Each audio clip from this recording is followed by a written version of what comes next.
en direct de la rédaction de Livre Hebdo à Paris. Nous avons le plaisir de recevoir des représentants de 4 maisons d'édition et groupes d'édition de bande dessinée et de manga, ainsi qu'un libraire spécialisé de la librairie Momi à Lyon, pour vous présenter une sélection des titres qui sont soit fraîchement sortis, soit qui vont arriver dans les prochaines semaines. Ce webinaire se déroulera en 2 parties. Nous ouvrirons avec une large page consacrée au manga, avec une présentation de Crunchyroll, ex-Kazé Manga, par Jérôme Manceau, un focus sur le shoujo manga, par Bruno Pham, des éditions Akata, et un zoom sur les nouveautés publiées par Vega Dupuis, par Sébastien Agoguet. Dans la seconde partie, nous écouterons d'abord les recommandations de notre libraire, Laurie Steele, et je peux déjà vous dire qu'il sera question de comics. La seconde partie sera plutôt consacrée à la bande dessinée majoritairement européenne, avec une présentation des nouvelles collections des éditions Dupuis, par Stéphane Beauchamp, son directeur éditorial, et 3 interventions d'éditeurs de la Maison Delcourt, Louis-Antoine Dujardin, David Chauvel et Grégoire Seguin, qui seront agrémentés de quelques petites surprises en vidéo. Restez bien jusqu'au bout. Avant de démarrer cette rencontre et ces présentations, je vous rappelle que vous pouvez poser toutes les questions que vous voulez dans la messagerie qui se situe à votre droite, à la droite de l'écran. Vous êtes très nombreux à être inscrits et très nombreux à être connectés déjà. J'essaierai de poser certaines des questions qui me seront transmises. Jérôme Manceau, bonjour. On va commencer avec vous. Vous êtes le directeur marketing Europe de Crunchyroll, ex-Kazé Manga. Vous allez nous parler de plusieurs sorties à venir, mais d'abord on va revenir sur ce changement de marque, ce changement d'identité qui fait suite à une longue histoire. Pour rappel, Kazé Manga, c'est notamment l'éditeur de Kaiju numéro 8, une des grandes séries, et de Chainsaw Man, dont on a beaucoup parlé cette année, dont on va reparler. Est-ce que vous pouvez nous expliquer comment s'est fait ce changement de nom, ce changement d'identité ? Oui, alors pour remettre dans le contexte, Crunchyroll, qu'est-ce que c'est? C'est d'abord une plateforme de streaming d'animés japonais sur Internet, mais pas seulement. On fait aussi donc de la distribution au cinéma de films. Donc dans notre catalogue en animé, on a des séries, toutes les séries les plus connues, hein, l'Attaque des Titans, One Piece, Naruto, Demon Slayer, Spy Family, etc. Et depuis 3 ans, on avait racheté le label, le label Kazé, qui faisait donc du DVD, qui fait toujours du DVD et du manga. Et on vient d'annoncer il y a quelques temps qu'on allait unifier nos marques sous la marque, sous le label Crunchyroll. Alors pourquoi? Parce que on veut apporter au public de meilleures synergies entre notre côté animé, notre plateforme, et les produits physiques. Alors, on sait que le cycle de vie d'une licence au Japon, il commence par le manga et puis ensuite il y a une adaptation animée et les deux se nourrissent l'un l'autre. Donc c'est ce qu'on veut apporter et c'est ce qu'on veut améliorer dans notre traitement de nos licences. Donc concrètement, dans le manga, comment ça va se passer? C'est qu'au 1er octobre, toutes nos séries, toutes nos sorties, que ce soit des tomes 1 ou des tomes en cours, vont sortir sous la marque Crunchyroll, donc avec une nouvelle jaquette, un nouveau design, à partir du 1er octobre. Concrètement, pour le client et pour le consommateur, lui, il va avoir une série qu'il a commencé en Kazé pour les séries en cours, qui va continuer en Crunchyroll. Donc ce qu'on va faire, c'est qu'on va lancer un site internet où, sans condition, la personne pourra aller s'inscrire et dire moi je suis Kaiju numéro 8, je suis Black Clover, etc. Et il va renseigner son adresse et nous on va lui envoyer directement chez lui tous les précédents tomes avec jaquette Crunchyroll. Comme ça il pourra rejaqueter chez lui sa collection et il n'y aura pas du tout de changement de collection dans ses étagères. Et dans le même temps, on va également fournir aux libraires qui en font la demande via les représentants des lots de jaquettes, de nouvelles jaquettes Crunchyroll.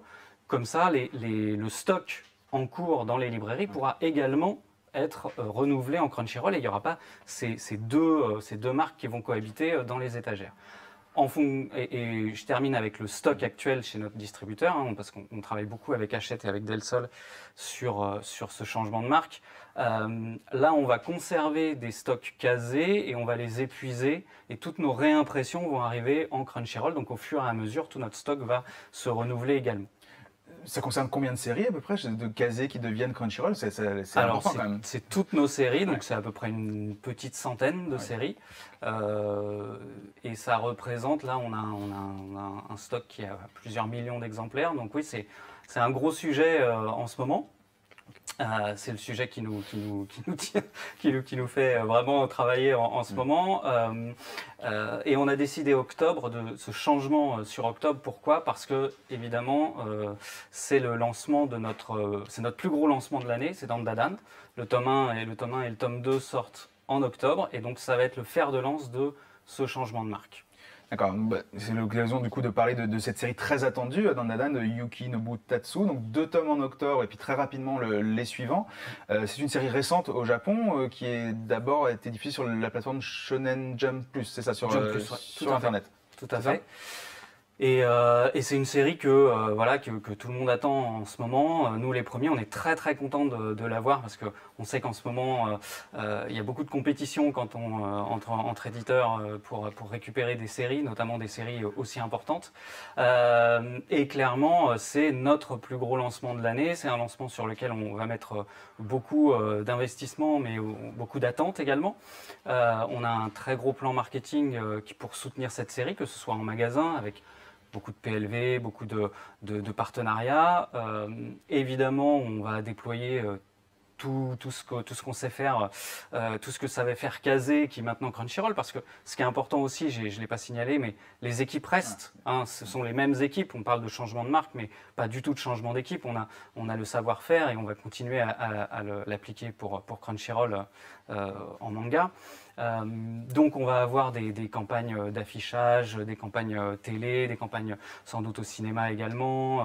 Et à chaque fois, sur des gros lancements comme ça, nous, notre politique, c'est d'avoir une action qui sort un peu du lot, comme on a pu le faire pour Kaiju numéro 8 et notre partenariat avec la Bibliothèque nationale de France. Oui, pour rappel, le Kaiju numéro 8 c'était déployé sur une façade de la bibliothèque en bord de scène. Tout à fait. Et là, on a aussi une action que je vous laisserai découvrir au moment du lancement. Rien nous dire, là. Non, rien. D'accord. J'espère que tout le monde pourra la voir et y participer cette fois-ci. Ce ne sera pas seulement quelque chose de visuel, il y aura une participation des personnes. Donc voilà, notre lancement en octobre. Alors est-ce qu'on peut parler du coup un petit peu de cette histoire de Dandadan? Qu'est-ce que ça raconte? On a deux ados qui sont mis en scène. Qu'est-ce qui va leur arriver? Alors c'est le plus compliqué, je pense, dans cette série parce que c'est une série qui est vraiment qui regroupe tellement de choses à l'intérieur, au niveau du scénario, au niveau des sentiments qu'on peut éprouver quand on lit cette série. C'est très difficile de la résumer. En gros, c'est deux jeunes, un garçon et une fille, qui donc le garçon croit aux extraterrestres et la fille croit aux fantômes. Et ils discutent ensemble et leurs visions s'opposent un petit peu. Et pour prouver à l'autre que c'est lui qui a raison, chacun va dire va à cet endroit-là, tu verras des fantômes, ou va à cet endroit-là, tu verras des extraterrestres.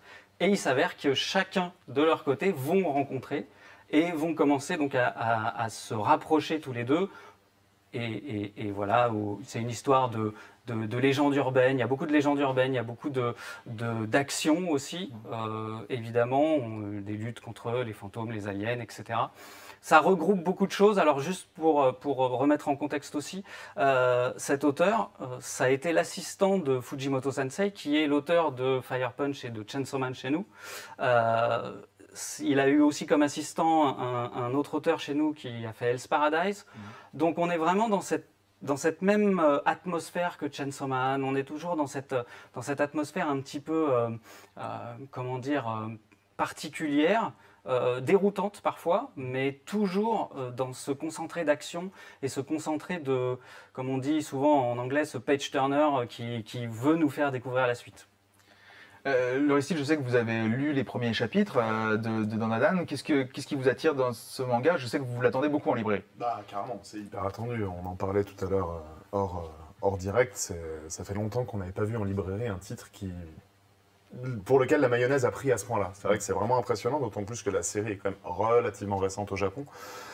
Pour l'avoir lu, moi je trouve ça super excitant. Enfin, honnêtement, je me suis beaucoup amusé. C'est vraiment très très fun. Plus fin que ça en a l'air, mine de rien. Et c'était un projet casse-gueule. Scénaristiquement, c'est vrai que ça va être le premier réflexe de libraire, c'est de dire bon mais comment je vais pouvoir parler de ce truc parce que c'est vraiment compliqué et tout fonctionne. Tout pourrait être bancal, c'est tellement hybride, il y a tellement de choses différentes qu'on sent que la mayonnaise, encore une fois, je reviens là-dessus, pourrait pas prendre. Et là, ça marche, quoi. Ça a été un phénomène au Japon déjà. Oui. Ça a très bien pris tout de suite. Ça a très bien pris tout de suite. Tous les tomes qui sortent, déjà sur Jump Plus, quand le manga est sorti sur Internet, tous les lecteurs ont vraiment suivi cette série. Et ensuite, quand c'est sorti en tankōbon, donc en volume relié au Japon, chaque volume dépasse les scores des précédents et on est sur les meilleurs lancements de Jump Plus de la plateforme en manga papier. Donc c'est vrai que on a un engouement assez fort et qui commence chez nous par les réseaux sociaux. C'est vrai que déjà naturellement, les gens ont commencé à lire sur Jump, sur Jump Plus ou à en entendre parler. Et ensuite, naturellement sur les réseaux sociaux, le buzz un petit peu est monté.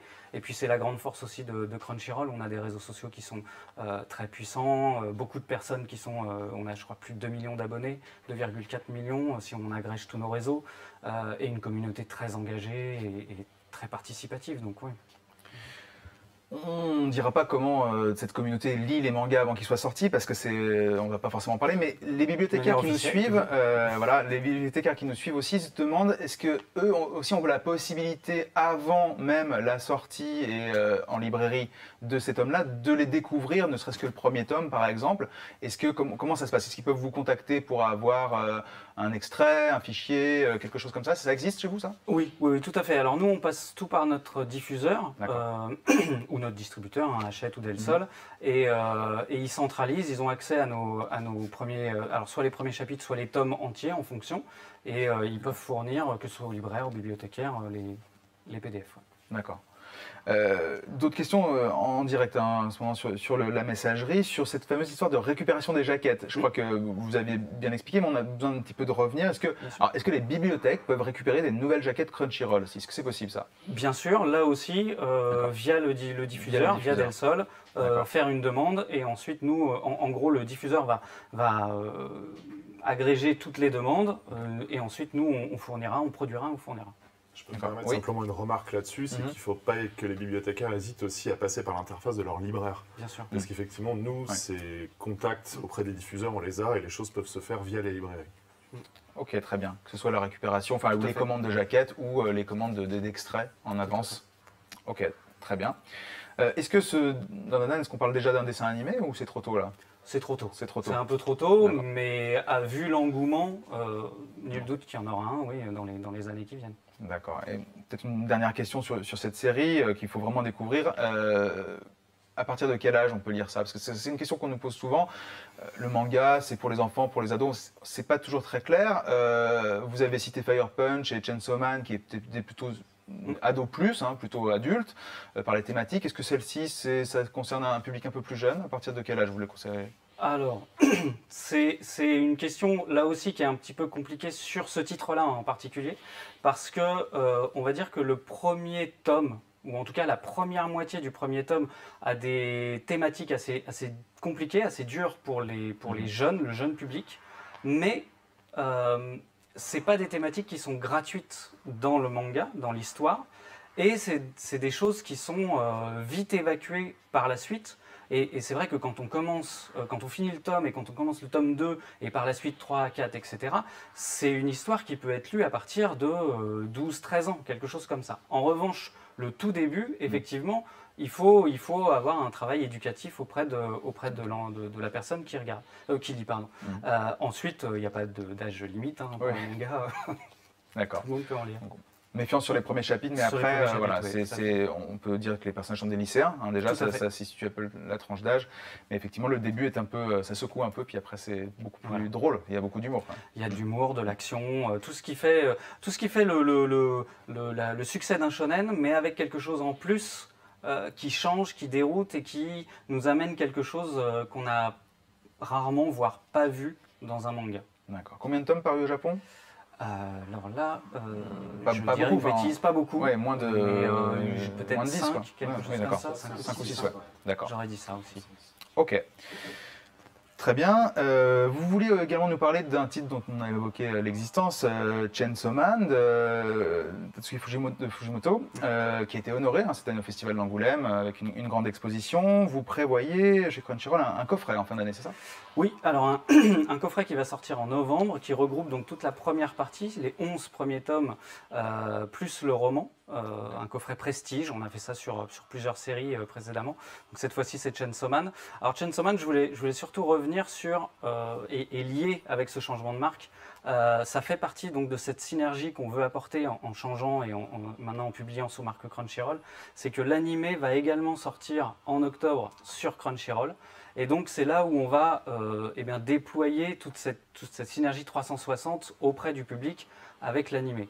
Il faut savoir également que la série a repris au Japon, parce qu'il y a eu une petite pause entre la première partie et la seconde. Donc le tome 12 est prévu en 2023, au printemps 2023. Donc c'est vrai que toute cette synergie, et c'est ce qu'on va apporter maintenant. On a également Mashle, qu'on a en manga, qui va aussi être adapté en animé. On a beaucoup de séries qui ont été annoncées en animé. Alors, pas sur Crunchyroll, mais dont l'adaptation a été annoncée en animé. J'espère qu'elles seront sur Crunchyroll, mais pour le moment, il n'y a pas d'infos officielles. Mais par exemple, Kaiju numéro 8 vient juste d'être annoncé en animé. Et on sait que l'animé est un fort vecteur auprès du grand public de notoriété d'une licence. Et qu'ensuite, on voit sur le manga un fort effet de vente et ensuite de découverte. Donc c'est ça qu'on veut travailler et apporter dans notre stratégie entre l'animé et le manga. Donc, et notamment Chainsaw Man qui va lui aussi lancer ce travail, cette synergie en octobre. D'accord. Et donc concrètement, ce coffret, donc, vous dites un coffret prestige, donc il regroupe les mangas plus le roman. Est-ce qu'il y aura des surprises en plus? Vous pouvez déjà en parler? Oui, alors c'est les formats, les coffrets prestige chez nous, on avait fait Fire Punch précédemment, on avait fait Promise Neverland, etc. Sont des grands hors format, donc des grands formats, avec des ex-libris à l'intérieur, donc autant d'ex-libris que de tomes en général, plus alors je me souviens jamais du terme, malheureusement c'est un terme très de fabrication, mais en gros il y a quelque chose en plus qui a une qualité différente, un grammage différent, qui peut être encadré généralement. Donc on propose là des illustrations soit exclusives quand on y arrive, soit des illustrations qu'on a déjà pour que les personnes puissent les afficher chez eux et les conserver. C'est des coffrets qui sont en carte en dur et qui sont plutôt assez beaux avec des effets de matière dessus. Des vernis sélectifs, des vernis mat, etc. D'accord, avis aux collectionneurs ou à ceux qui veulent redécouvrir la série au moment de l'arrivée de l'animé. Évidemment. Très bien. Merci Jérôme de nous avoir présenté tout ce beau programme. On va passer à un tout autre genre de manga maintenant avec vous, Bruno Femme. Vous êtes directeur éditorial des éditions Akata et vous allez nous parler de shoujo manga. Oui. Tout à fait. Donc, ce qu'on appelle le shoujo manga, en général, correspond au Japon à une catégorie éditoriale très large et qui est souvent mal comprise en France ou en Occident en général parce qu'on lui attribue des clichés qui sont très erronés et très faux. Mais en fait, ce qu'il faut comprendre quand on regarde l'histoire de la BD mondiale et internationale, c'est qu'il n'y a aucun pays qui a développé la BD féminine et qui a donné sa place aux femmes autant que le Japon. Et d'ailleurs, là, c'est un peu triste, on n'est que des hommes autour de la table pendant le webinaire. Oui, c'était relevé par beaucoup de bibliothécaires, on est désolé, bon, c'est les circonstances. Et en fait, c'est aussi révélateur que ce n'est pas quelque chose qui arriverait au Japon, puisque depuis l'après-guerre, il y a toujours eu, et il y a encore aujourd'hui, beaucoup de femmes dans la bande dessinée, que ce soit au niveau des auteurs, donc il y a énormément d'autrices, mais aussi des éditrices. Et c'est quelque chose qui est absolument unique dans son développement et qui donne aujourd'hui une richesse monumentale et que je regrette toujours énormément en fait le manque de visibilité qu'on donne en fait au shoujo manga parce que aujourd'hui pour diverses raisons on lui colle une image que le shoujo manga c'est essentiellement de la romance et essentiellement de la romance de lycéenne. Alors je dis ça avec toutes les pincettes qu'il faut parce que il y a des choses et des œuvres de qualité dans la romance pour lycéenne. Il y a vraiment des œuvres très précieuses et qui vont raconter des choses qui peuvent apporter un soutien émotionnel, affectif, ou même aborder des sujets très difficiles à l'adolescence. Mais en fait, voilà, au final, les femmes au Japon, les éditrices, les autrices, elles ont développé probablement tous les sujets, enfin, je ne sais même pas probablement, c'est sûr, elles ont abordé tous les sujets dans tous les genres. Et en fait, ce qu'il faut bien préciser, c'est que le shoujo manga, ce n'est pas un genre, c'est une catégorie éditoriale. Et ce qu'on appelle un shoujo manga dans son sens large, après on ne va pas rentrer dans les détails parce qu'il y a des sous-catégories, des sous-catégories de sous-catégories qui fluctuent en fonction des éditeurs, des années, des époques. Mais voilà, il y a des magazines qui sont catégorisés shoujo manga et qui, d'une manière globale, s'adressent à un public féminin. Et voilà, c'est ça qui fait qu'on appelle un ouvrage un shoujo manga. Et donc, c'est pas parce que c'est une romance qu'on va avoir un shoujo manga, et c'est pas parce qu'il y a des romances dans des magazines du Shonen Jump. Enfin, voilà, dans le Shonen Jump, il y a des romances. Et puis, il y a des séries de science-fiction, d'action dans des magazines shoujo manga. Donc j'ai fait une petite sélection là-dedans de 3 shoujo mangas qu'on sort là entre septembre et octobre, qui à mon avis sont des bons représentants de la diversité de cette catégorie, dans des genres différents et avec toujours des aspects graphiques et des touches différentes. Le premier c'est Love Mix-Up, et en fait je l'ai choisi aussi parce que c'est un hyper-seller au Japon. C'est vrai qu'en France, quand on parle des ventes de mangas au Japon, tout de suite, on va prendre les shonen et on va leur dire « ça c'est exceptionnel les ventes, on est à 1 million d'exemplaires vendus en 6 tomes ». Et souvent, ça me fait un peu sourire parce qu'il y a des shoujo mangas qui font parfois mieux en moins de tomes. Et typiquement, Love Mix-Up, eh bien, assez vite a atteint le million d'exemplaires vendus, et aujourd'hui, la série vient de finir à 9 tomes et elle est quasiment à 2 millions d'exemplaires vendus. Et c'est des vrais phénomènes là-bas. Qui sont un peu boudés ici médiatiquement. Et donc je trouvais ça bien de prendre ce titre-là, qui en plus, bah, voilà, sur un ton humoristique à la base, on est vraiment typiquement, bah, pour le coup, ce qu'on pourrait imaginer être un cliché du shoujo manga, à savoir une romance adolescente. Et c'est publié dans un magazine vraiment tout public, qui est le Betsuma, qui est un gros pourvoyeur de best-sellers, qui a fait des ouvrages comme Sawako par exemple, ou les mangas de Yosaki Saka, donc Blue Spring Ride. Donc c'est quand même des ventes très solides au Japon et en France. Et en fait, sur un ton comique, il y a un personnage qui au début de l'histoire va emprunter sa gomme à sa camarade de classe, dont il croit être amoureux, en fait. Et sur la gomme, il y a marqué le nom d'un garçon, donc Ida, qui est le beau gosse qui est assis devant lui. Et pas de bol, il fait tomber la gomme et Ida va ramasser la gomme.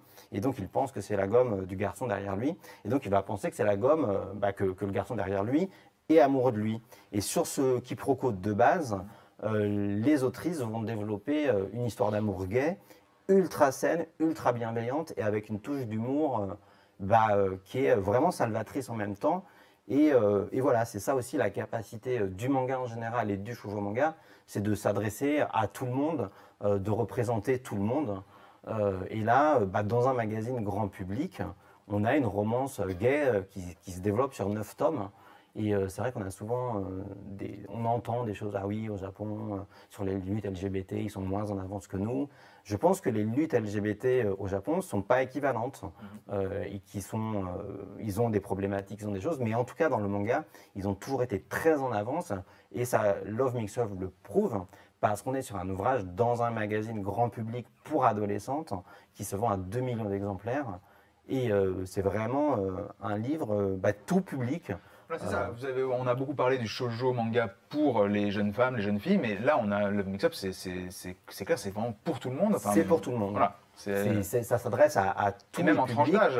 En tranche d'âge, voilà. c'est vraiment une romance très, très jeune, en fait, où on a la découverte des premiers émois amoureux, des premiers sentiments, de comment on se place vis-à-vis de ce qu'on ressent, de la confusion, de tout ce qu'on ressent à l'adolescence, parce que parfois on a du mal à mettre des mots sur ce qu'on ressent. C'est beaucoup moins cliché qu'on ne peut le penser. Hein. D'ailleurs, il y a beaucoup d'humour, beaucoup de légèreté. Et sans arrêt, voilà, la dessinatrice et la scénariste, elles sont deux à travailler dessus. Elles vont prendre tous les clichés des romances adolescentes pour les dynamiter et les exploser et les détourner pour en faire un truc qui est en fait une vraie bouffée d'oxygène. Dans un monde un peu anxiogène aussi, c'est assez salvateur pour les jeunes d'avoir ce genre d'ouvrage. En plus avec un gros twist, une grosse surprise à la fin du tome 1.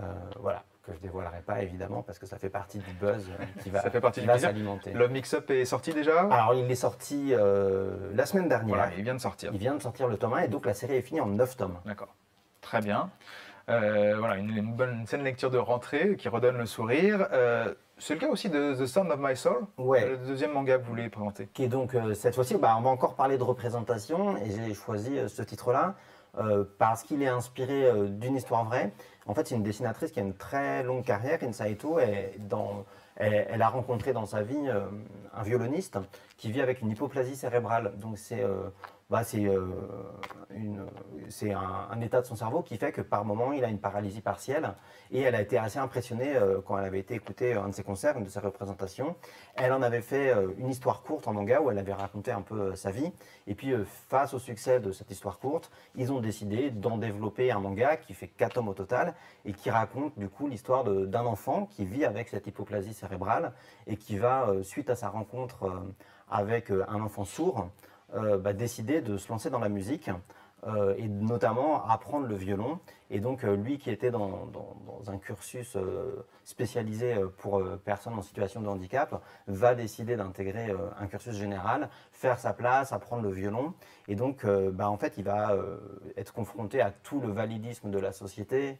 Ça va être un peu difficile, le regard des autres.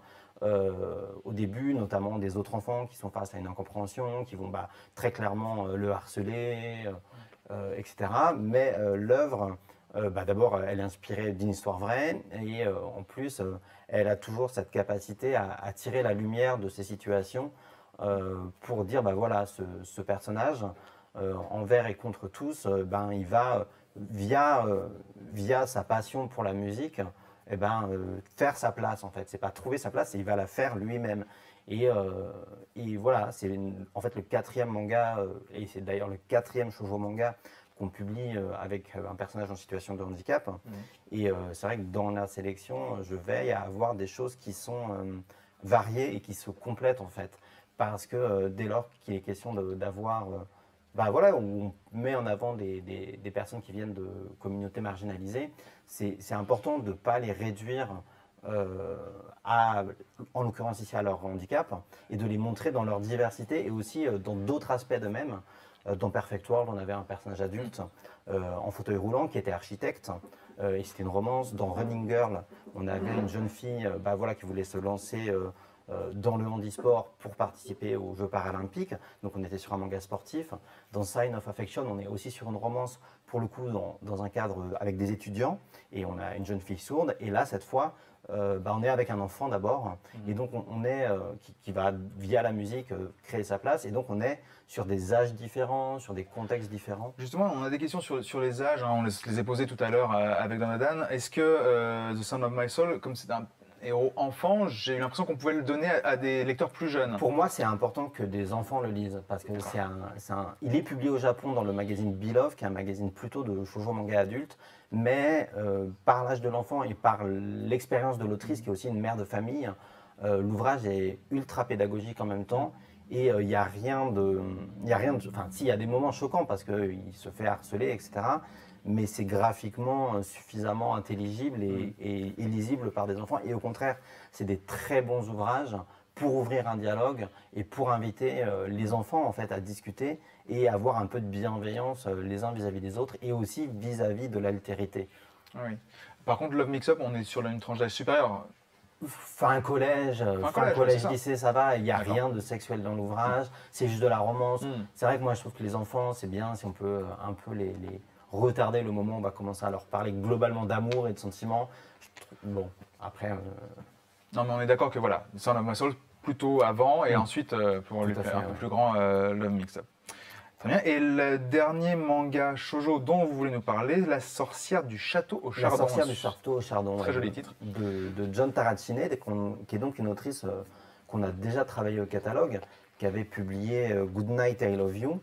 Et voilà, ce manga-là, c'est quelque chose qui est plus en marge de ce qu'on peut avoir comme image du shoujo manga, avec une autrice qui vient du coup du boys love, ce qu'on appelle le boys love, qui est pour le coup un sous-genre du shoujo manga, et avec un trait très artistique.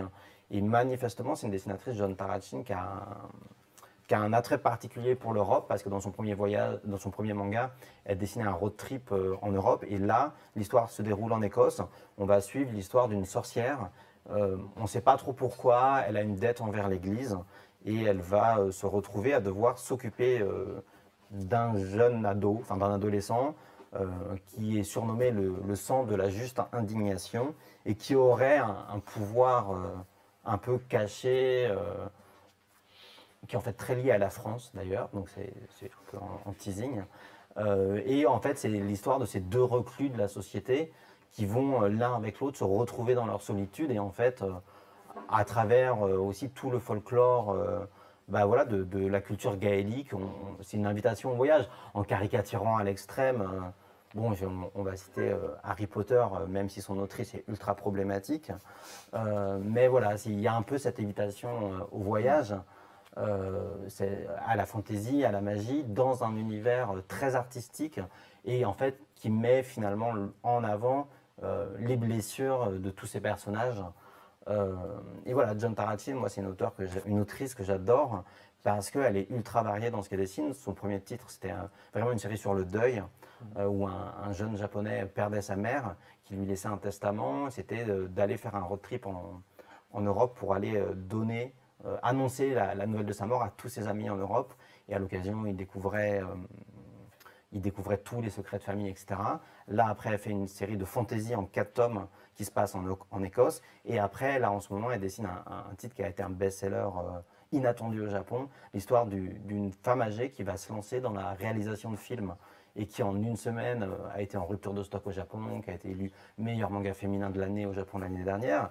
Donc, c'est vraiment une autrice qui est très multifacette, qui est capable d'aborder différents sujets, parfois des personnages jeunes, parfois de la fantaisie, parfois des personnages plus âgés. Et elle est une très bonne représentante d'une espèce de scène entre guillemets contre-culturelle du shoujo manga. Et donc c'est un super plaisir de pouvoir la publier. Très bien, en tout cas c'est une bonne surprise, avec beaucoup de surprises à la lecture justement, on ne s'attend pas forcément à lire ce genre de choses. Il nous reste quelques minutes Bruno pour évoquer un lancement de collection au sein des éditions Akata, la collection Héritage. Tout à fait. Et du coup, c'est pour revenir justement sur ce que je disais avant, c'est que justement le Japon a développé comme personne, comme aucun pays, a donné sa place comme personne aux femmes dans le manga et les femmes se sont appropriées cette place-là. Et cette collection Héritage a pour vocation de publier des auteurs et des autrices historiques du manga. Et donc on lance, j'aime pas trop les termes patrimoniaux ou matrimoniaux parce que je trouve ça un peu poussiéreux, mais on lance un grand travail d'exploration sur des grandes œuvres et des grandes signatures du manga. Et l'idée de la collection Héritage, et avec ce terme héritage, c'est de bien parler d'une culture qui se transmet. Et donc on a été choisir des autrices et des auteurs importants. Alors le fer de lance, c'est d'abord des auteurs et des autrices qui sont connus, identifiés. Et donc évidemment, on a choisi Moto Hagio comme fer de lance pour ce lancement avec sa série Le Clan des Pots, qui est une histoire de vampires à travers les âges. Des vampires deux jeunes vampires qui sont en fait coincés dans leur corps d'enfant et qui vont devoir vivre à travers les âges, le deuil, la perte, tout ce qu'il peut y avoir dans ce genre de thématique. Et c'était une œuvre qui était très en avance sur son époque, qui est vraiment cultissime. Moto Hagio d'ailleurs vient de rentrer dans le Hall of Fame aux États-Unis, au Canada. Aux Essai Awards. Et là, le Clan des Pots fête son anniversaire aussi de création au Japon. Et donc voilà, Moto Hagio va être vraiment une fer de lance de cette collection Héritage. Et il y aura beaucoup de femmes dans la collection Héritage. J'ai aussi mes inclinaisons personnelles en termes de goût et une capacité plus aisée à trouver de toute façon des shoujo manga ou des œuvres dessinées par des femmes. On va dire qu'on a nos radars naturels, Les premiers titres arrivent quand dans cette Alors, collection sous réserve qu'on arrive à faire tout valider au Japon, Mhm. le premier, le Clan des Pots, doit arriver à l'automne. D'accord. Donc c'est suffisamment flou pour Ok. que voilà. Et les deux suivants, donc Confidence d'une prostituée de Takao Saito et Autant en emporte la brume d'Eiko Hanamura, sont prévus pour janvier, donc pour D'accord. Angoulême. Ok. Ils voudraient justement faire un petit focus sur Eiko Hanamura parce que c'était très volontaire d'annoncer les trois titres en même temps et aussi de l'annoncer elle. C'est quelqu'un qui n'est pas du tout connu en Occident, qui n'est pas du tout publié en dehors du Japon, et pourtant c'est une autrice absolument fondatrice, qui a créé beaucoup de choses, notamment dans ce qu'on appelle l'esthétique kawaii, même si j'aime pas trop utiliser les termes japonais.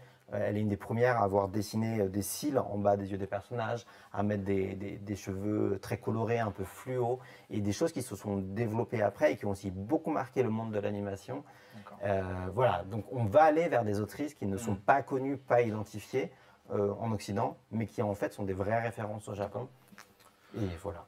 Ok, mais il reste beaucoup à découvrir donc à partir donc, de l'automne et janvier pour les prochains. Un tout petit message sur le chat, savoir la sorcière, combien de tomes 4 tomes finis. 4 tomes terminés pour la sorcière du château au chardon. Merci Bruno Femme de cette présentation assez exhaustive. On va passer à notre genre, autre style de manga avec Sébastien Goguet qui est responsable marketing de Vega Dupuis, donc la ligne de manga des éditions Dupuis. On va peut-être d'ailleurs rapidement revenir avec vous sur ce label tout jeune finalement. Oui. Vega est né quelques années auparavant avec le groupe Steinkiss Absolument. et a changé de maison. Est-ce que vous pouvez rapidement C'est nous ça, résumer donc en 2018, voilà, Vega est créé sur l'impulsion de Stéphane Ferrand avec du coup le groupe Steinkiss et donc commence à sortir ses premiers titres, donc le bateau de Thésée qui est probablement le titre le plus connu de notre catalogue, Peleliu, Magmel et effectivement courant 2020 il va y avoir un changement. Enfin, voilà, la crise du Covid a amené beaucoup de changements un peu partout. Chez Vega, entre autres, ce que ça a amené, c'est que du coup le label est passé chez Dupuis, en fait a été racheté et intégré complètement au sein des éditions Dupuis, a changé de nom pour devenir Vega Dupuis. Il y a eu du coup des recrutements, entre autres moi, voilà, pour faire la promotion des titres. Et surtout, ce qui a été important, ça a été de garder une cohérence et une continuité entre le passage de Vega à Vega Dupuis. C'est pour ça que l'intégralité des titres du catalogue ont été conservés, ont été continués. Le seul changement a été effectivement le logo qui a gardé la graphie Vega, mais sur lequel a été intégré le logo Dupuis. Vous n'avez pas fait des changements de jaquette, vous? On n'a pas fait de changement de D'accord. jaquette. Du coup, ceci dit, il y a des gens qui ont fait des remarques parce que il y a eu un deuxième changement. C'est vrai, j'exagérais. Les jaquettes époque Steinkiss étaient mates, alors que les jaquettes époque Vega Dupuis sont brillantes. Bon. Donc voilà. Des gens qui s'arrêter nous ont pour- reproché les oui. 3 premiers tomes de Thésée, par exemple. D'accord. Donc maintenant, Vega Dupuis donc, est bien lancé. Il y a aussi une ouverture du catalogue vers d'autres styles de manga. Vega, première origine, était plutôt sur le seinen, les récits Tout à fait. adultes. Ouais. Et c'était ouvert tout doucement vers le shonen, les récits pour plus jeunes lecteurs. C'est clairement la marque aussi maintenant. Vega Dupuis publie de tout. C'est ça, c'est-à-dire que Vega Dupuis, du coup, a l'ADN de Vega, mais aussi celui de Dupuis. Et Dupuis, éditeur qui fête ses 100 ans cette année, est un éditeur qui publie vraiment de tout et s'adresse vraiment. Enfin, je pense que s'il y a un éditeur qui correspond à la baseline de 7 à 77 ans, c'est Dupuis. On le retrouve même dans le journal Spirou. Et du coup, c'est un ADN qu'on va retrouver aussi chez Vega Dupuis. Donc, on a des titres, mais même déjà à l'époque Steinkiss, on avait commencé la publication de Zozo Zombie, qui est un manga pour enfants, qui malheureusement n'a pas trouvé son public en France. On pourrait en parler des heures, mais le manga pour enfants, c'est particulièrement difficile de le faire percer chez nous, encore plus que le shoujo probablement. mais donc oui, vraiment l'idée chez Vega, c'est d'avoir de tout. C'est pour ça d'ailleurs que j'ai fait cette sélection des 3 titres dont je voulais vous parler aujourd'hui. Voilà, on va commencer avec la nouveauté, Tesla Note, Tout à fait. qui vient d'arriver en librairie. C'est un shonen d'action, de fantastique, enfin, il se passe de tout là-dedans. Oui, alors là on est sur un titre très classique, on est sur un shonen d'action, tendance espionnage, donc clairement on voit bien les parentés des titres actuels chez les concurrents. On est sur un titre de la Kodansha, donc un titre qui est un peu moins formaté, et entre autres déjà ça se voit avec le fait que le personnage principal est une fille, ce qui est assez rare finalement, en tout cas trop rare dans le shonen d'action. Assez souvent ça peut bloquer les lecteurs et c'est bien dommage. Donc là, on a un duo, on a une jeune fille lycéenne qui a été éduquée pour être une ninja et qui attend toute sa vie une hypothétique mission tout en n'étant pas trop sûre de savoir si son grand-père a pas perdu la boule et lui raconte pas n'importe quoi. Et donc un jour va arriver ce moment où des espions viennent chez elle pour lui expliquer qu'elle va rejoindre une équipe pour essayer de récupérer dans le monde les cristaux qu'a cachés Nikola Tesla contenant ses plus grandes inventions pour éviter qu'il tombe aux mains d'organisations criminelles. Voilà. On ne peut pas forcément en dire plus parce que après ça part un peu dans tous les sens, mais vraiment il y a une cavalcade et beaucoup d'actions dans ce manga. Il y a aussi de l'humour. Pourquoi qu'est-ce qui vous a plu dans ce Tesla Note? Alors le titre a été choisi par Stéphane parce que justement voilà, il avait envie de muscler un peu le catalogue shonen et c'est un titre déjà qui a un dessin particulièrement réussi, très détaillé, très élégant, avec des scènes d'action hyper enlevées et du coup c'est une lecture qui est très agréable. Il y avait évidemment le petit côté justement Nikola Tesla. Il y a des choses qui se passent en Europe, du coup on retrouve des paysages très agréables et qui changent un peu voilà, des shonen action qui se passent souvent soit dans des mondes imaginaires, soit au Japon. Et puis il y avait cette petite vibe particulière. Après. Alors, avant de passer aux deux autres titres que vous avez choisi de présenter aujourd'hui, il y a pas mal de questions sur le chat sur un fait que vous avez mentionné, le manga pour enfants. Et alors, on en a parlé avec The Sound of My Soul, qui était accessible vraiment dès l'école élémentaire, en CM1, CM2, je pense.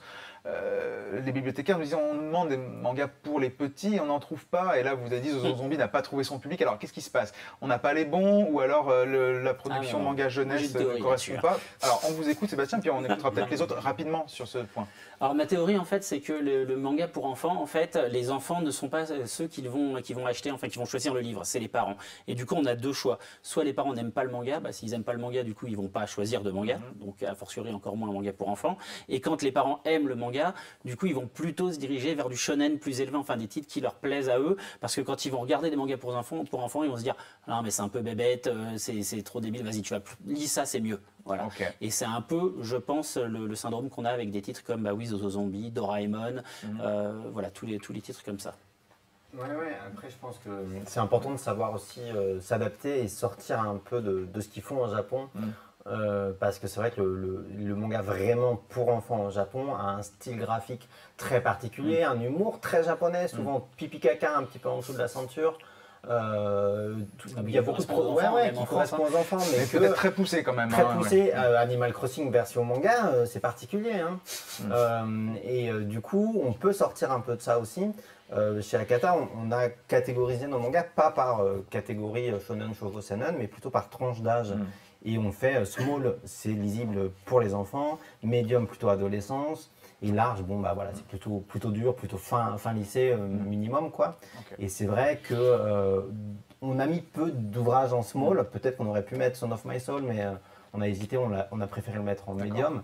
Mais on a des ouvrages comme Le Secret de Madoka, qui est publié au Japon dans un magazine pareil, féminin, et qui en fait fonctionne très bien sur les enfants. Et je pense qu'en tant qu'éditeur, on peut faire le travail d'aller prendre des ouvrages qui ne sont pas nécessairement considérés comme enfants au Japon, et de les publier, ou en tout cas de signaler qu'ils sont lisibles par des enfants. Je pense que les bibliothécaires peuvent aussi se tourner encore une fois vers leurs libraires qui, eux, ont une vision peut-être plus large et pourront piocher dans un catalogue dit ado des titres qui pourraient concerner leurs plus jeunes lecteurs. Carrément. Après, l'idée, c'est que quand on va parler des plus jeunes lecteurs, on parle de lecteurs qui, à mon avis, la réponse ne se trouve pas forcément uniquement du côté du manga. C'est-à-dire que j'aurais tendance à vouloir considérer les tranches d'âge au-delà de la nationalité des bouquins. On a un enfant qui aime tel type de bouquin, qui a tel âge, donc il y a un panel dans lequel le manga doit pouvoir se trouver.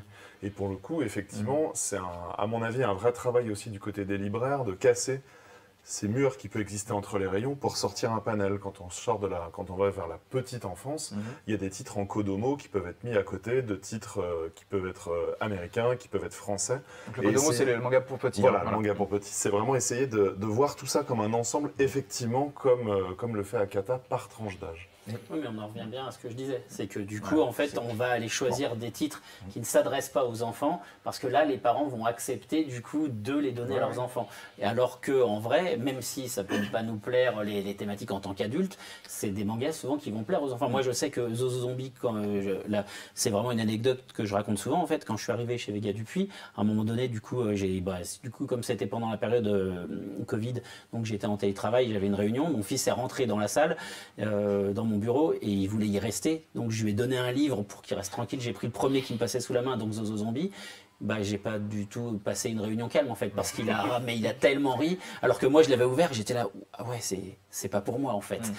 Et bah non, c'était pas pour moi, c'est pour lui. Très bien. Bon, bah, le débat pourrait durer très longtemps, mais il en existe et je pense que les bibliothécaires ou ceux qui nous suivent peuvent demander conseil et on va trouver des choses pour plus jeunes. Une question juste sur Tesla Ouais, pour bah terminer. justement. Combien de tomes prévus? Bah voilà, c'est ça. Donc c'était une série complète en 7 tomes. 7 tomes, Donc ce qui est idéal, vu la tendance actuelle, à éviter les séries trop longues. Ok. Voilà.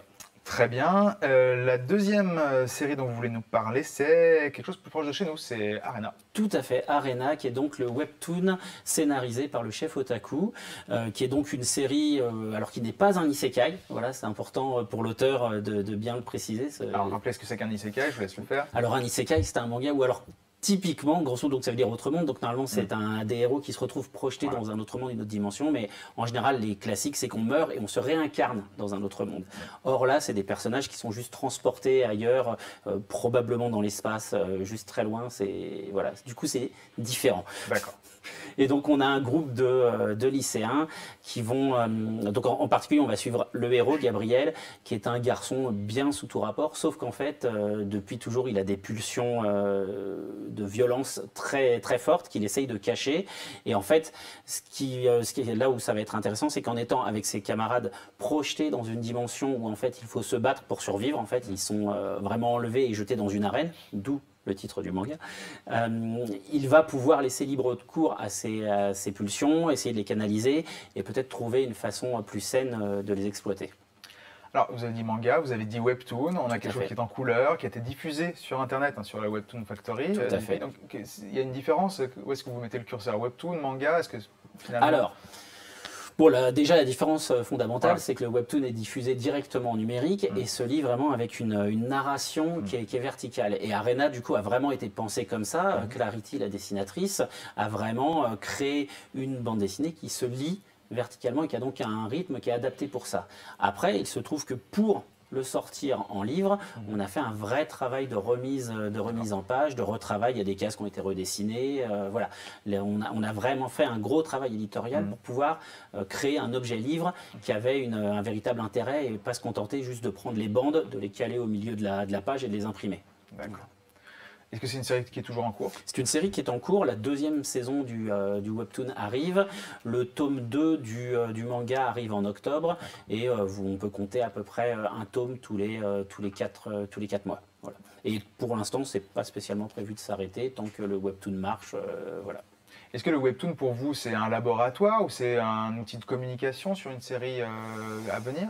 Alors le webtoon, vraiment la Webtoon Factory, l'idée c'est vraiment on va dire le pendant numérique du journal Spirou. En fait, c'est un endroit où on publie des auteurs et on leur laisse la possibilité de s'exprimer. Et après, bon, comme on est aussi éditeur de livres, quand on a des webtoons qui marchent bien et pour lesquels on se dit tiens, ça aurait un intérêt de l'éditer, à ce moment-là, on fait la transition vers l'objet livre. Mais la Webtoon Factory a vraiment toute son existence en tant que telle et c'est pas juste un espèce de laboratoire dans lequel on cherche ce qu'on va éditer en livre. Voilà. Ok. Vous vouliez mettre l'accent aussi sur un troisième livre, Creepy Cat. Exactement, je voulais finir, voilà, comme on arrive à la période d'Halloween, c'est vraiment ça, c'est un des titres sur 2022, moi qui me tient particulièrement à cœur. Donc Creepy Cat, c'est un titre qui est en 4 tomes, série finie, tout en couleur là aussi. Et l'idée en fait, c'est tout simplement des gags en une page, c'est dessiné par une talentueuse autrice thaïlandaise. Elle a été repérée du coup, ça s'est été publié entièrement sur le net, puis elle a été repérée par Kodansha, l'éditeur japonais. Et donc en fait on va suivre les aventures d'une jeune femme, Flora, qui va emménager dans un manoir qui est déjà habité par un chat. Donc sur le coup elle est très contente parce qu'elle a envie de lui faire des câlins, etc. Mais c'est un chat qui est particulièrement bizarre. Et du coup on va se retrouver dans un manga qui a une ambiance, moi j'aime bien le qualifier, c'est un peu à la mi-chemin entre la famille Adams et Garfield. Voilà. Et en fait, du coup, quand on a un chat, évidemment, on s'y retrouve parce que c'est des gags à base de pas dire le chat, il veut de la nourriture ou il veut des câlins. Voilà. Mais avec un espèce de twist un peu gothique, un peu bizarre, un peu chelou. Du coup, moi, ça me va bien. J'aime bien. Je trouve ça très drôle. Et donc, ça sort là le 14 octobre. D'accord. Pile pour Halloween. Et du coup, les libraires, normalement, ont pu déjà commander leur kit de déco s'ils veulent. Très bien, merci. Merci à toutes les questions pour le chat. C'est vraiment très précieux pour nous. J'espère qu'on y répond au plus vite. Cette page manga va bientôt se terminer, mais je vais du coup donner la parole maintenant à Laurie Steele, qui est co-directeur de la librairie Momi à Lyon. Je vais d'abord vous poser une question, Laurie, sur comment vous envisagez cette rentrée. Là, ça y est, on est début septembre, la rentrée a déjà démarré depuis un petit moment. Elle s'annonce assez forte, on a bien compris les attentes et les livres qui vont sortir. Vous, comment en tant que libraire, vous abordez cette rentrée? C'est toujours un petit peu pareil, c'est l'avalanche? C'est toujours un peu pareil, c'est l'avalanche. D'accord. Les rentrées en librairie, c'est comme à l'école, ça fait mal au dos. Comment dire, la rentrée littéraire, je l'aborde un peu le titre, un petit peu comme on aborderait les romans graphiques. C'est-à-dire, c'est pas forcément quelque chose qui va correspondre immédiatement au monde de la bande dessinée, à mon sens. Pour moi, la rentrée littéraire, c'est le début de la fin de l'année, en fait. C'est-à-dire que la majorité des titres qui débarquent maintenant, que ce soit des mangas, des comics, des BD, sont des titres, pour la plupart, qui seront encore là dans 3 mois. Et donc, du coup, on va avoir effectivement ce rouleau compresseur qui va arriver progressivement et qui a déjà bien attaqué. Avec une petite, peut-être quand même une petite différence par rapport au manga. C'est vrai qu'on n'est pas sur en septembre, on n'a pas cet effet d'arrivée particulière en manga. Pour le coup, on est sur quelque chose d'assez stable toute l'année avec un pic en juillet au moment de la Japan Expo. Ouais. Mais c'est vrai que c'est pas quelque chose, c'est pas véritablement quelque chose qui se ressent. Donc oui, en fait, pas véritablement de changement. Probablement trop de titres arrivant au même moment. Il y a toujours un petit peu cet effet pour les libraires de se dire bon, on a passé le début de l'année, on sait très bien que les grands temps forts, c'est pas toujours le cas, faut pas être de mauvaise foi, mais la majorité des temps forts en termes d'édition seront là en septembre. Ou à partir de septembre. Alors, vous avez quand même le temps de préparer un petit peu ça, parce que finalement, comme tout arrive en même temps, on sait que vous avez lu quand même certains ouvrages à l'avance, mais bon, vous avez le temps quand même de préparer vos coups de cœur pour septembre. Oui, clairement. On a quand même le temps de préparer.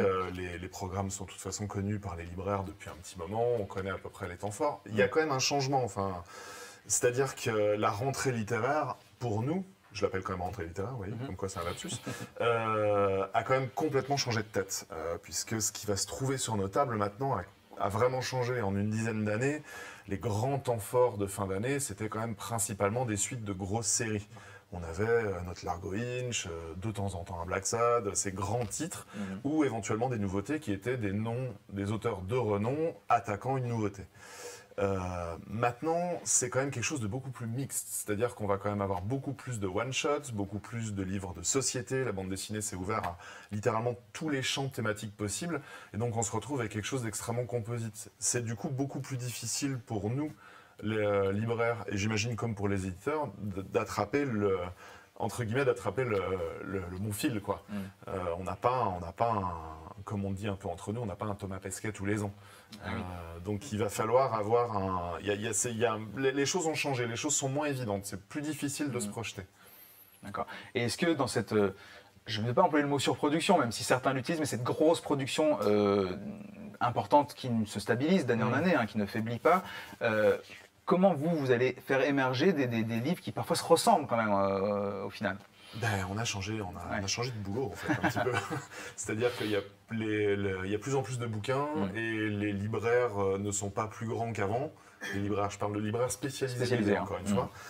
Les portefeuilles des lecteurs non plus, Donc finalement, l'image du libraire BD a changé avec les années. C'est-à-dire qu'il y a encore 10-15 ans, un libraire spécialisé BD, c'est le libraire chez qui on allait pour voir tout ce qui existe en bande dessinée. Et en manga aussi d'ailleurs, parce qu'à l'époque il y en avait effectivement beaucoup moins. Maintenant on se retrouve à avoir un type de boulot, des sélections en fonction des thèmes, en fonction de nos goûts, en fonction de notre clientèle. Dans les grandes villes, même bêtement selon l'endroit où on se situe, on finit par travailler un peu comme des libraires généralistes. Nos tables se composent en fonction de nos choix et non plus uniquement de la production. D'accord. Alors aujourd'hui, vous avez choisi, vous, de présenter des comics, des bandes dessinées américaines. Alors pas que. Mais de faire un petit zoom là-dessus, puisque ça tombe finalement assez bien, parce qu'on a eu la page manga, on va ouvrir la page BD européenne, on va dire, après. Et donc vous avez choisi de mettre en avant plusieurs titres. Certains sont parus juste avant l'été, d'autres arrivent cet automne. Exactement. Alors pourquoi du comics? Déjà, en toute honnêteté, parce que j'ai vu le programme, et que je me suis dit que c'était peut-être le petit truc dans lequel j'allais pouvoir m'engouffrer. Mais au final, c'est quand même assez révélateur de la place du comics actuellement dans les librairies. C'est-à-dire que c'est quelque chose qui monte largement pas aussi fort que le manga, il faut pas se le cacher, et qui culturellement n'est pas naturel pour nous comme peut l'être la bande dessinée. C'est aussi un genre, non, une branche de la bande dessinée qui est mal servie, souvent, qui est mal servie par les films, qui est mal servie par les séries.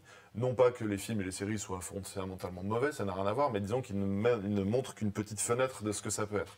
Alors, je mets un bémol sur les séries, parce que là, les scénaristes commencent à gratter très très loin dans les catalogues de comics pour aller nous sortir des trucs assez improbables qu'on n'aurait pas imaginé il y a quelques années. Coucou Sandman. Mais toujours est-il que du coup, j'avais bêtement envie de parler de comics, parce que c'est une branche dont on parle fondamentalement pas beaucoup, et sans lequel il y a énormément de choses à découvrir. On a un peu tendance à dire, quand on parle du comics ou quand on parle du manga à la librairie, aux lecteurs franco-belges, les comics et les mangas sont des BD comme les autres. C'est-à-dire que fondamentalement, c'est un gaufrier avec des bulles. Alors des fois, on les attaque par la droite ou par la gauche, mais en soi, on peut lire de tout. Le premier bouquin que j'ai choisi, clairement, c'est Saison de sang. De Mathias Bergara et Simon Spurrier, je ne sais pas si je le prononce correctement, qui est un bouquin qui est sorti déjà depuis un petit moment. Il est sorti avant l'été chez Dupuis. Ouais, il est sorti en juin chez Dupuis. Donc, les gens qui connaissent un petit peu le monde de l'édition savent que ce n'est pas l'éditeur qui va mettre le plus en avant des comics. Pourquoi ce bouquin? Déjà pour ça, parce qu'en fait il est assez symptomatique de cette envie de beaucoup d'éditeurs d'aller pousser la porte outre-Atlantique pour y trouver des projets. Aussi parce que le comics essaie d'aller vers le public franco-belge. En travaillant les formats, en travaillant le rythme de parution également, en allant travailler des formats intégrales. Il y a beaucoup de choses qui existent en Europe qui n'existent tout simplement pas aux États-Unis.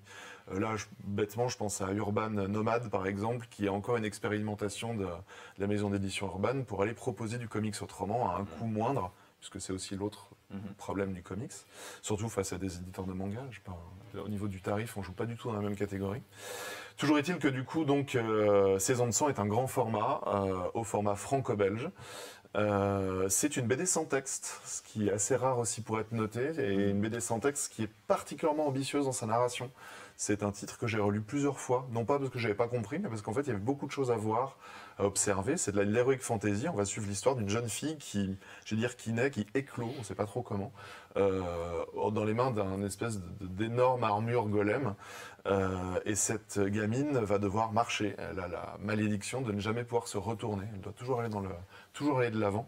Et donc on va suivre sa pérégrination avec son énorme garde du corps. Jusqu'à un film. On va pas en dire plus, il y a vraiment beaucoup de surprises aussi. Il y a beaucoup de surprises, c'est un bouquin vraiment graphiquement sublime, enfin, c'est un très bonne On est BD. d'accord avec ça. Ouais. Et les deux... Oui. Non, par contre, juste pour en avoir discuté avec l'éditeur, ce n'est pas un comics. Oui, alors, et les auteurs ne sont pas américains. Ils sont écossais, je crois. Enfin, mémoire, ils sont britanniques. Voilà, mais ils avaient publié des séries de comics. Tout à fait. J'ai des éditeurs de comics. Mais là, pour le coup, c'est un vrai projet Dupuis. Et après, ça, c'est vrai que c'est une grande question. De toute façon, cette question de la catégorisation. Dans les faits, on parle beaucoup d'anglo-saxons. Alan Moore n'est pas connu pour être un auteur outre-Atlantique, par exemple. Et c'est vrai qu'en même temps, il est un pilier de ce genre-là. Mais c'est, on va dire, anglo-saxon, effectivement. Non, mais parce que je veux dire, même les auteurs, en fait, le revendiquent. Ils ont fait une BD, c'est quoi. important de le dire. Effectivement, je comprends à leur place qu'ils n'aient pas envie de se faire foutre dans une case. C'est ça, exactement. Rapidement, on va parler de deux autres nouveautés apparaître chez Urban Comics cette fois. Donc là, vraiment anglo-saxon. J'ai noté, je vous laisse le dire. Alors, j'ai sélectionné deux titres dans les médias, pas tous les deux chez Urban en l'occurrence, puisque c'est deux titres de Jeff Lemire. Un monsieur très connu, évidemment, qui est connu des amateurs de bande dessinée, je pense en général.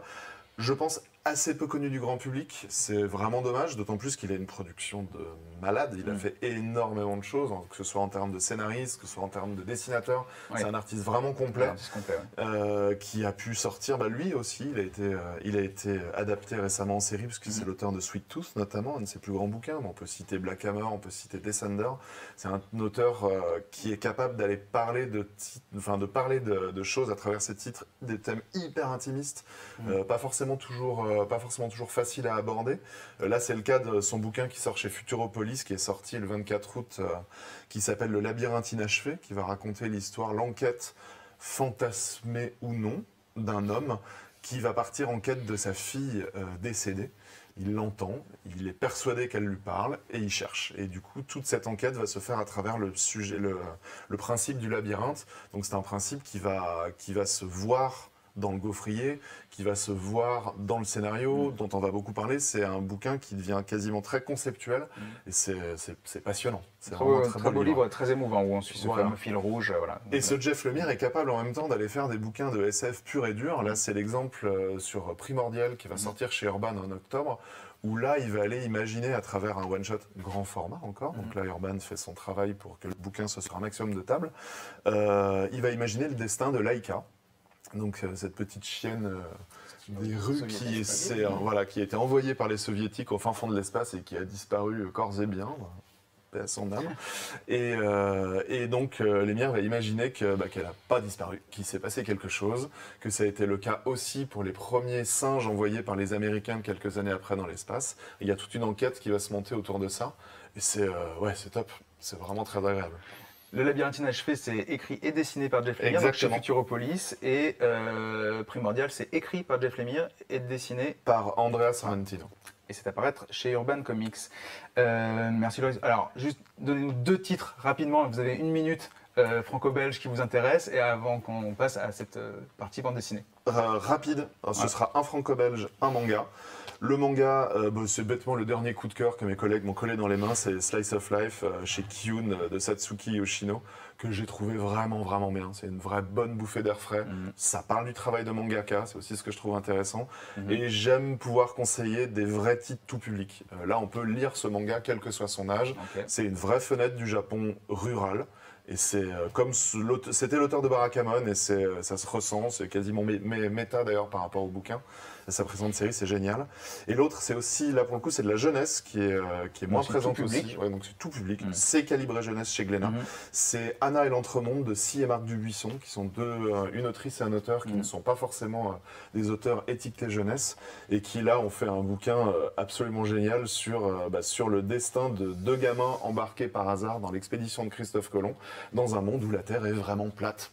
C'est-à-dire qu'ils ne trouveront jamais l'Amérique, ils vont trouver un gros gouffre, ils vont tomber au fond, et puis là, il va se passer plein de trucs. Voilà, un livre c'était pas un livre complotiste, on est bien d'accord. Non, absolument pas. Non, c'est un vrai beau livre d'aventure avec un vrai sens de l'imaginaire, et c'est hyper moderne dans sa diversité, ses traitements, c'est topissime. Très bien, merci beaucoup Loris. Je vais remercier Jérôme Manceau, Bruno Pham et Sébastien Agoguet d'être venus nous présenter un large panel des sorties manga de cette année, de cet automne. Alors bien sûr, il en sort beaucoup d'autres, vous l'aurez compris. Et nous allons donc fermer cette page manga et passer à la page bande dessinée où nous allons accueillir différents représentants de maisons d'édition. Nous allons accueillir, par ordre d'arrivée j'imagine, Stéphane Beaujean, directeur éditorial des éditions Dupuis, qui viendra nous présenter 2 nouvelles collections et les titres à venir entre cet automne et cet hiver. Nous accueillerons ensuite 3 représentants des éditions Delcourt. Oui, Stéphane, bonjour, merci. Louis-Antoine Dujardin, qui viendra nous parler de 2 livres de bande dessinée du réel. David Chauvel, qui viendra nous parler du Ciel pour Conquête, un livre très étonnant, très surprenant et très sensitif aussi, ainsi que la suite de l'édition du Journal de Fabrice No. Et nous accueillerons Grégoire Seguin, qui viendra parler d'un livre de Paco Roca, Retour à l'Éden. Un petit point sur À la recherche du temps perdu, il vous expliquera pourquoi, et une petite surprise en fin de webinaire qui sera consacrée à Jérémy Moreau.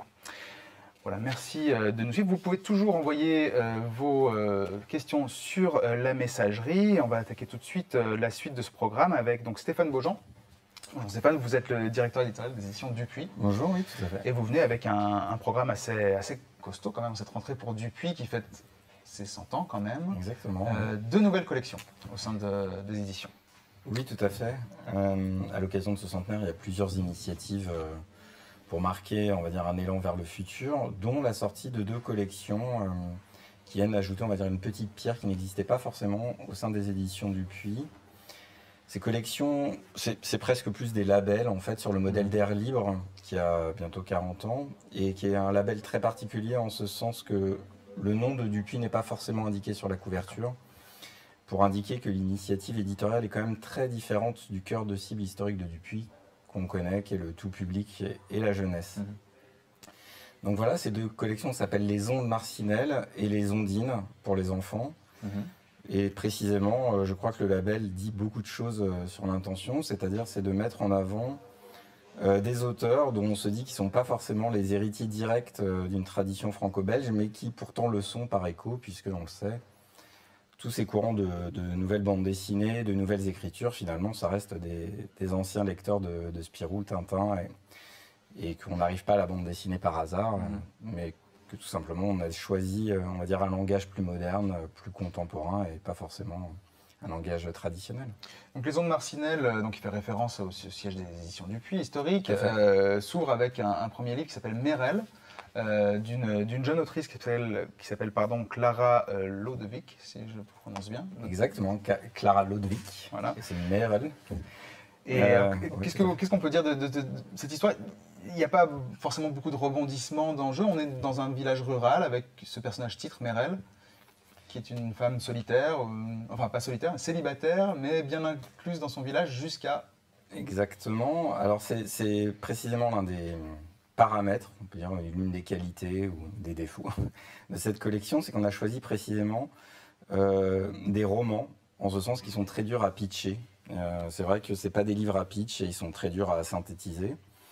C'est une collection, chez Dupuis il y avait la volonté de faire du roman graphique, mais il y a une part accidentelle dans toute décision, et cette collection elle naît aussi des propositions qu'on a reçues, et elle s'est créée en grande partie en réaction à ces propositions, et notamment à 3 livres, 3 premiers livres d'auteurs qui n'avaient jamais rien fait, et qui finalement avaient un peu des qualités similaires, c'est-à-dire c'était la peinture d'un environnement, d'une époque, d'un territoire, souvent un territoire un peu, je dirais, éloigné, pas du tout central, qui faisait écho à cette envie d'appeler la collection Les Ondes, et qu'on va découvrir à travers le parcours plutôt en but d'un personnage, en l'occurrence la Merel, qui habite un petit village dans lequel elle est née, elle a grandi, et dans lequel elle connaît absolument tout le monde.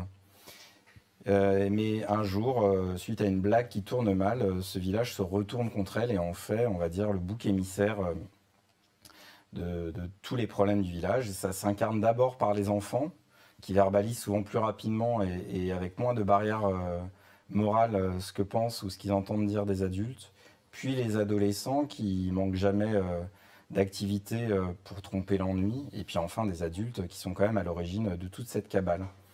Et donc c'est ça, c'est la peinture d'un milieu dans lequel on reproduit ce qu'on vous a montré, dans lequel les enfants font écho évidemment aux enfants qui ont été les adultes. Voilà, c'est un livre qui, malgré son histoire, reste éminemment lumineux, ce qui sera aussi un des traits de cette collection. La BD franco-belge, elle se veut un peu porteur d'utopie pour les enfants.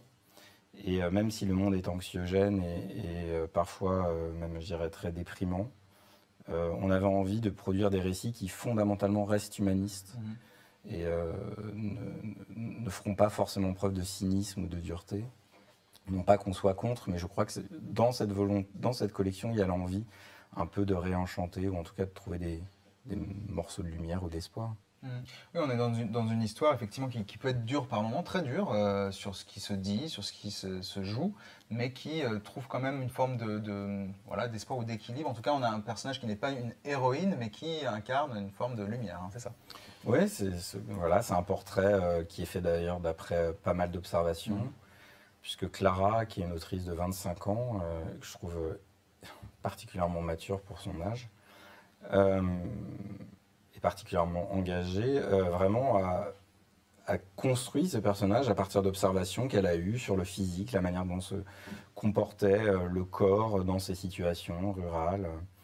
Et voilà, et crée un personnage qui est quand même très complexe, une femme approchant la cinquantaine, célibataire, mais ayant une relation avec un homme du village voisin, correspondante du club de foot de son village, amie avec la plupart des hommes et en même temps en but avec un grand nombre de leurs compagnes qui élèvent des canards de compétition. Enfin voilà, c'est des personnages très habités, très complexes, qui sortent aussi là, c'est très très important pour nous, on va dire des stéréotypes de personnages qu'on a l'habitude de voir. Et voilà, c'est une collection aussi qui passe beaucoup par la mise en scène et moins par la verbalisation, comment on met en scène un corps, comment un environnement peut dire des choses sur le monde, comment... pas forcément des silences, mais beaucoup...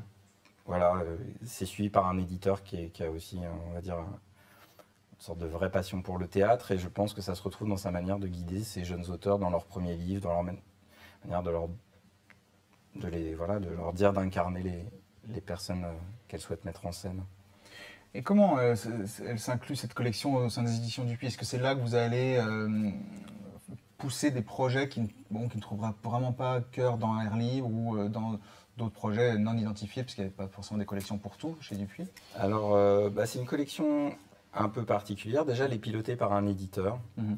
Et il y a la volonté de faire un peu l'expérience éditoriale à l'ancienne. C'est-à-dire qu'on ne lance plus beaucoup de collections aujourd'hui. On considère même que c'est assez contre-productif sur le plan commercial, puisque si on n'est pas porté par un best-seller, ça a tendance à fragiliser les livres.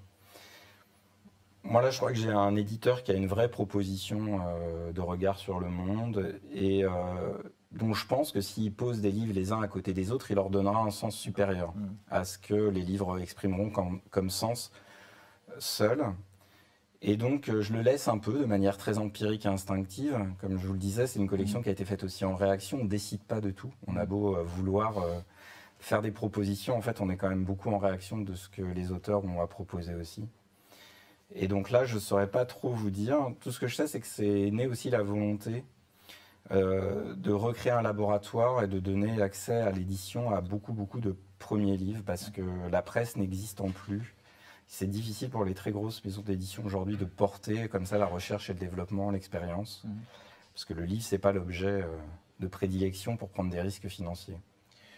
Il y aura combien de titres par an à peu près dans cette collection? 3 ou 4, pas plus, parce que là aussi on cherche des auteurs qui ont envie d'entretenir un dialogue éditorial très soutenu, ce qui n'est pas le cas de tous les auteurs. Il y a beaucoup d'auteurs qui peuvent être autonomes, qui savent puiser en eux-mêmes tout ce qui est nécessaire à créer un livre, et l'éditeur il est plus à la marge. Là on a vraiment cherché des auteurs qui avaient envie de créer un dialogue, qui étaient demandeurs de ça, et qui donc prenaient du temps éditorial de construction. D'accord, donc Merel est sorti, va arriver par la suite à Bunker de Camille Pouli, oui. Cet automne. Bah là, le 7 octobre, donc dans pas longtemps, pareil, un premier livre. Autant Merel raconte le quotidien d'une femme cinquantenaire dans la Flandre d'aujourd'hui, autant Bunker raconte la jeunesse d'une jeune femme de 15 ans qui vient d'avoir sa puberté rapide. Dans la Picardie, on va dire des années 90, fin Mitterrand, arrivée de Chirac, la PAC, la transformation rurale. Et voilà le destin de cette femme, de cette jeune fille qui revient tous les étés passer ses vacances en Picardie avec des garçons qu'elle retrouve chaque été. Mais cet été-là, ils ont tous un peu changé et ça complique énormément leur rapport. Et notamment, ça les rend très tendus parce que c'est un milieu plutôt populaire dans lequel les rapports de force se jouent beaucoup avec les points. On est sur de la bande dessinée accessible dès l'adolescence, j'imagine, c'est ado-adulte là. Oui, c'est une collection qui veut mettre des écritures contemporaines, mais qui n'a pas vocation à être avant-gardiste, complexe, voire même, on va dire, trop politisée de manière didactique. Ça restera toujours des grands romans, des grands parcours. Les modèles, c'était vraiment Maupassant, Flaubert, enfin, toute proportion gardée. Mais voilà, donc c'est de raconter des destins. Évidemment, il y a beaucoup de livres sur les adolescents, donc j'imagine que les adolescents, par moments, peuvent se reconnaître. Il n'y a pas de limite d'âge, il suffit d'être intéressé par le sujet ou par les héros qui sont mis en avant dans ces récits. En revanche, la deuxième collection dont vous voulez nous parler, Les Ondines, concerne vraiment le public jeunesse, enfin, en tout cas les enfants, les plus jeunes lecteurs. Alors, comment Les Ondines arrivent dans cette maison Dupuis qui a déjà une production jeunesse très importante? On est sur, là aussi, un pas de côté, autre chose, une autre proposition. Oui, je crois en tout cas. Les éditions Dupuis, elles sont vraiment, on peut dire, très spécialisées jeunesse. C'est une des rares maisons qui ne s'est pas beaucoup diversifiée, une des rares grandes maisons du XXe siècle qui ne s'est pas beaucoup diversifiée, voire pas diversifiée, ce qui fait qu'elle a encore cette énorme spécificité. On la reconnaît, dès qu'on pense Dupuis, on pense jeunesse.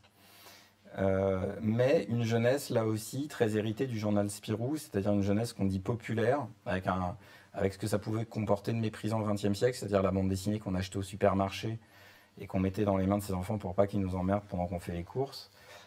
C'est un peu l'iPad aujourd'hui dans l'imaginaire collectif, parce que la bande dessinée, heureusement, a un peu changé d'image.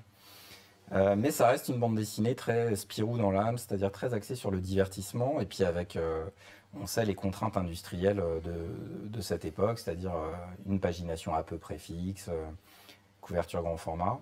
Et donc on avait envie de faire une proposition différente, avec des esthétiques différentes, et puis là aussi, on va dire, une pagination plus libre. Donc on lance une collection de romans graphiques pour enfants. Il faut savoir que c'est quand même une tendance qui vraiment s'installe un peu partout dans le monde. Aux États-Unis, ce qu'ils appellent le graphic novel for kids, c'est vraiment extrêmement populaire. Et en France, beaucoup d'éditeurs achètent des droits de ces graphic novel for kids et commencent à vraiment rencontrer du public en France. C'est difficile à financer parce que les fortes paginations, on le sait, c'est des modèles économiques dont on n'a pas vraiment l'habitude, d'autant plus en jeunesse. Mais on essaye, voilà, on a envie de faire de la création francophone avec des livres de 120, 150 pages pour les enfants, dans cette tendance qui, on va dire, a démarré en littérature avec Harry Potter et qui ruisselle petit à petit dans tous les domaines de la lecture jeunesse. Et alors, le premier titre, ce sera quelque chose de très surprenant, signé Nadja, Aphrodite, une figure mythologique. Nadja, une autrice jeunesse bien connue, plutôt du livre illustré, donc là qui se propose une bande dessinée. Bon, elle a déjà bien sûr signé des bandes dessinées. Et donc là, elle revisite l'histoire de cette déesse grecque. Oui, en fait, la mythologie grecque et Nadja, c'est une longue histoire d'amour. Elle a même eu une série télé qui, il n'y a pas longtemps, a été diffusée sur Netflix.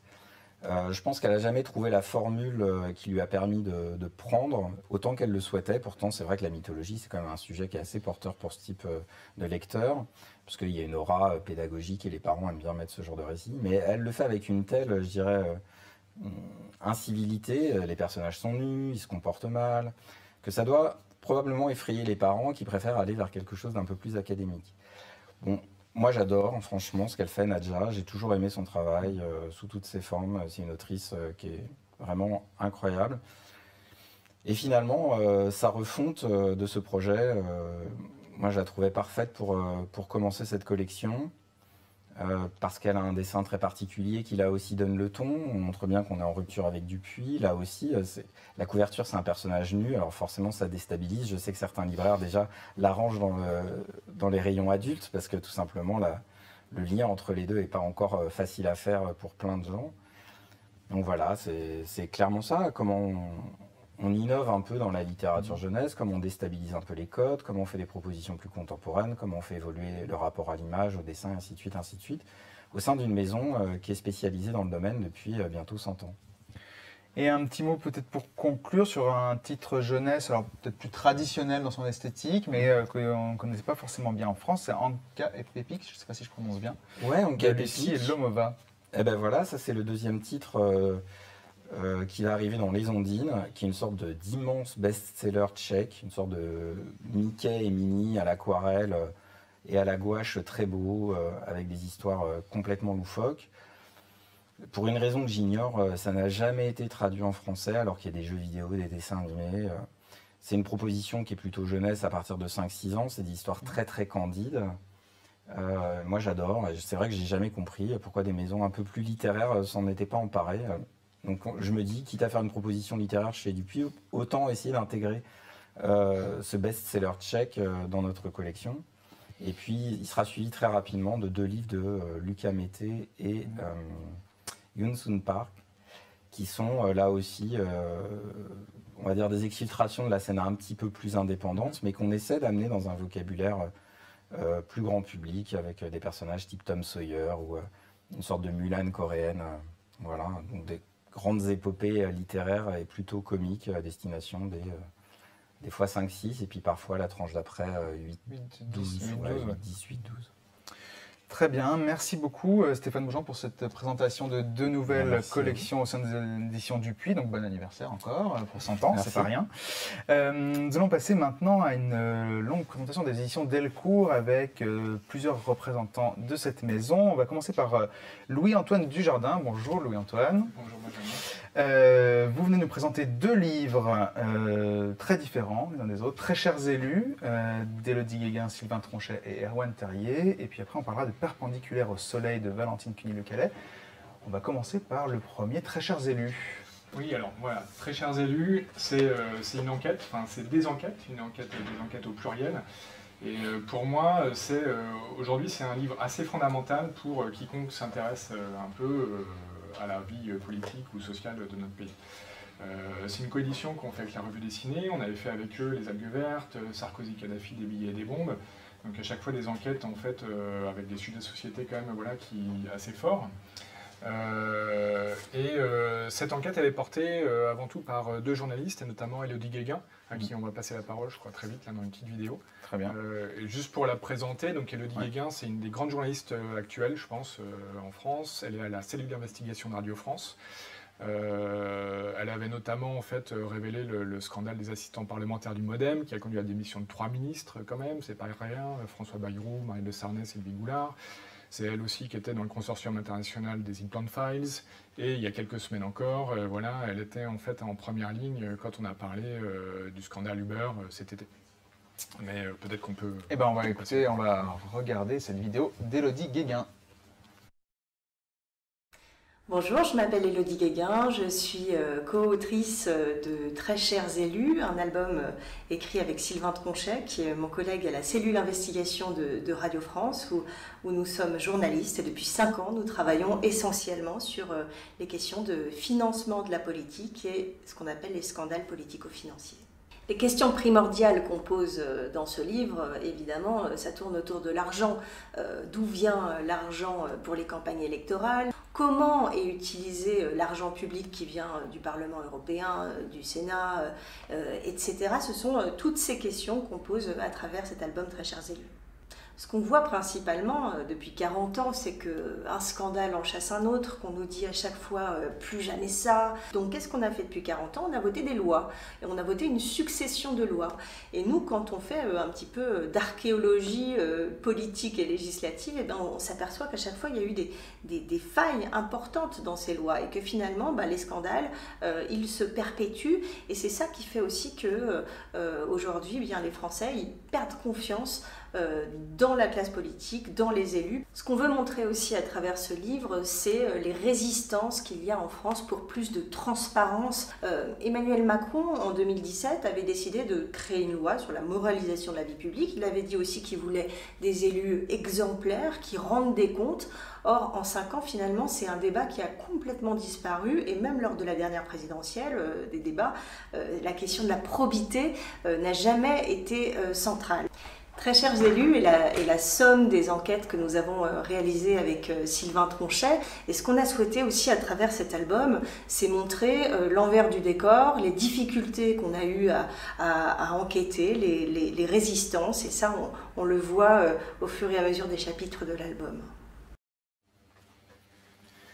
Oui, et Louis-Antoine Dujardin, on voit bien, Élodie Guéguin l'explique, l'album raconte, compile toutes ces années d'enquête, révèle des choses, rappelle des choses aussi beaucoup sur des procès qui ont eu lieu ou des failles du système. Et on voit les journalistes se mettre en scène en train d'enquêter à travers différents procédés.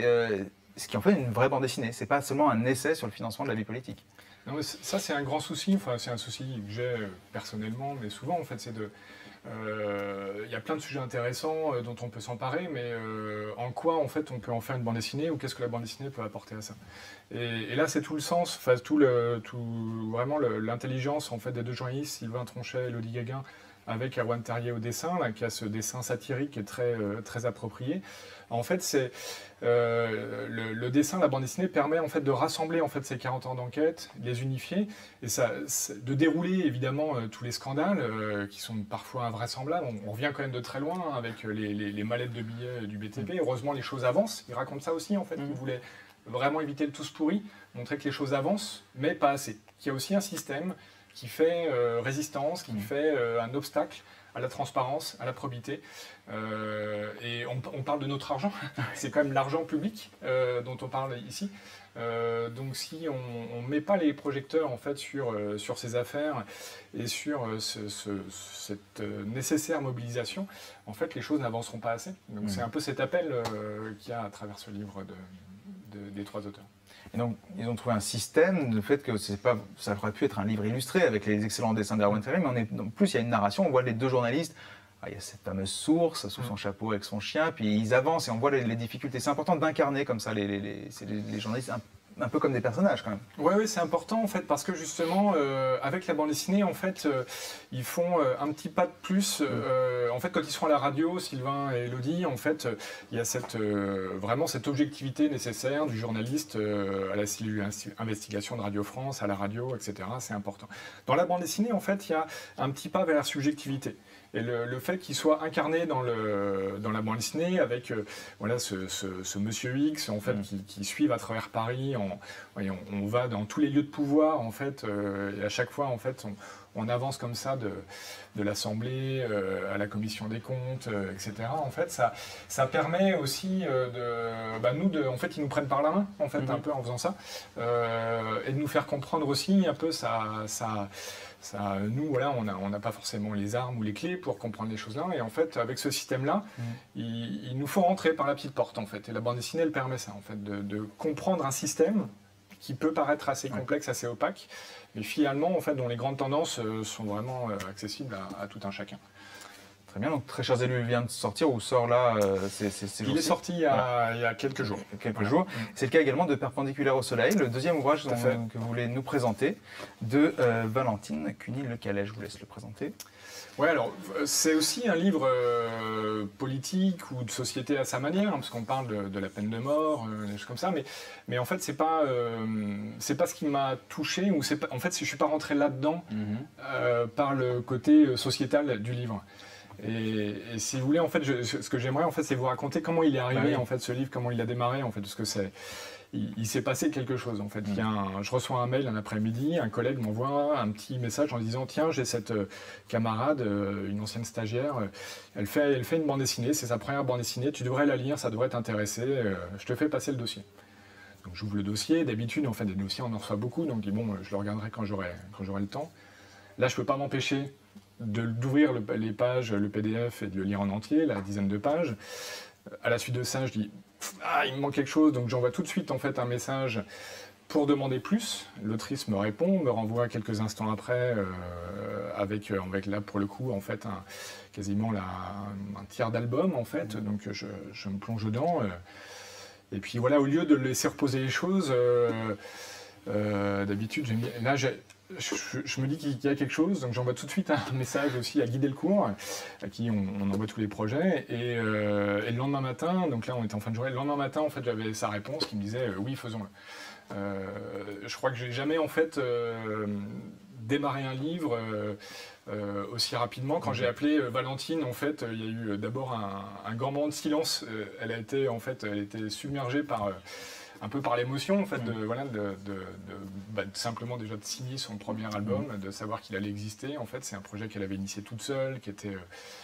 je vais peut-être raconter... oui, maintenant, on va dire, c'est ça, de quoi il s'agit. C'est sa correspondance avec un prisonnier condamné à mort aux États-Unis. Ouais, c'est ça. C'est leur autobiographie, parce que c'est l'histoire vraie, en fait. Valentine, elle a à peine 20 ans, quand elle décide de militer dans une association en fait, contre la peine de mort et de s'inscrire en fait, pour faire de la correspondance avec des détenus. Et la personne avec dont on lui donne les coordonnées s'appelle Reynaldo McGirth. Il est condamné à mort, il est en Floride, en prison, toujours aujourd'hui.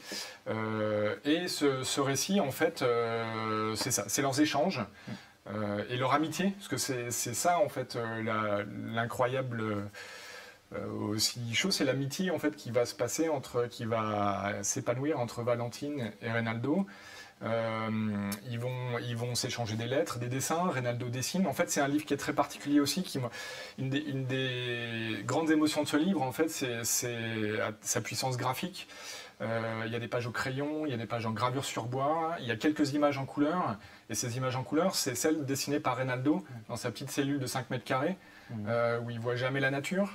Et c'est lui qui dessine ces fleurs incroyables avec ces couleurs complètement folles. Et puis c'est toute la difficulté entre un jeune Américain, une jeune Française d'échanger, une jeune blanche parisienne, un jeune noir de Floride. Comment on se raconte, qu'est-ce qu'on se raconte, comment on se dessine. Ils se posent plein de questions, ils reviennent justement sur la place des Noirs, sur le destin, l'assignation, la façon de représenter graphiquement les uns et les autres. Enfin, c'est un livre qui vous submerge. C'est un livre vraiment bouleversant, parce qu'on n'est pas seulement, c'est pas un livre militant contre la peine de mort, même si c'est toute une partie de son projet. Un livre très intime en fait, qui vraiment parle du cœur de cette relation d'une jeune femme et d'un homme. C'est vraiment l'intimité d'une jeune femme, d'un jeune homme en fait, ce qu'ils vont partager. Et ce qui est assez génial, c'est que voilà, le livre est sorti il y a quelques jours, et apparemment la magie elle continue à s'opérer, parce qu'on a des coups de cœur de libraires. On voit ça sur les réseaux sociaux, en fait, qui disent à quel point ils ont été touchés par le livre. On se dit que c'est un livre, en fait, on se dit, oula, peine de mort, il y a pas mal de... C'est une grosse pagination, on se dit, ça va me faire un peu peur. Et en fait, à chaque fois, en fait, les gens, ils rentrent dedans et ils plongent dedans, en fait. Et ils en sortent en général pas indemnes. Voilà, il faut oser, il faut y aller, perpendiculaire au soleil, donc ça vient de sortir, donc c'est effectivement un gros ouvrage, on aurait blanc sur un sujet un peu difficile, mais je crois qu'il faut oser y aller, on en sera séduit. Merci Louis-Antoine Dujardin de cette présentation. Je vais passer tout de suite la parole, on a pris un tout petit peu de retard, mais pas trop, à David Chauvel. Vous êtes également auteur et éditeur chez Delcourt. Vous venez de nous parler d'un livre de Yudori, Le ciel pour conquête. Oui, bonjour Benjamin, mais avant de parler de ce livre, je vais faire un petit préambule sur un autre sujet, enfin pas tout à fait, puisque la semaine dernière, j'ai été interpellé sur Twitter par le collectif des créatrices de bande dessinée contre le sexisme, qui protestait à juste titre contre la composition exclusivement masculine de nos deux plateaux, puisqu'elles ont été choquées par le fait que voilà, on avait 8 intervenants présentés comme des dirigeants de l'édition et 8 hommes. Alors moi j'avais prévu d'être remplacé par une jeune femme avec qui j'ai la chance de travailler aux éditions Delcourt, mais qui a eu un empêchement de dernière minute. Mais comme bien même elle aurait été parmi nous, bon ça aurait été 1 sur 7, ça n'aurait pas changé grand chose ni résolu quoi que ce soit.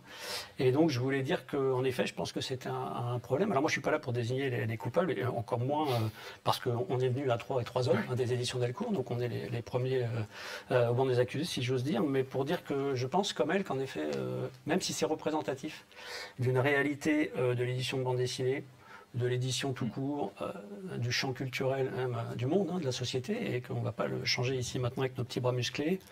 Je pense que le minimum qu'on puisse faire, c'est quand même en prendre conscience, le reconnaître. Ouais. Et tout le monde ne le fait pas, et puis espérer que ça ne se reproduira pas. Espérons, on l'a évoqué la première partie, mais je vous remercie David d'avoir souligné ce fait-là, et espérons que ça ne se reproduira pas. On essaiera de faire un peu mieux l'année prochaine. Mais oui, bien sûr, on fera tous mieux, tous ensemble. Vous nous présentez en tout cas le livre d'une autrice. Absolument, c'est une transition toute trouvée. Ouais, vous se trouvez, mais c'est pas fait exprès en même temps. Le ciel pour conquête, Yudori. Est-ce que vous voulez qu'on regarde la vidéo d'abord? Oui, elle nous a fait une petite vidéo pour se présenter et pour dire 2 mots sur son livre. Allez, on la regarde maintenant. Hello, I'm Yudori.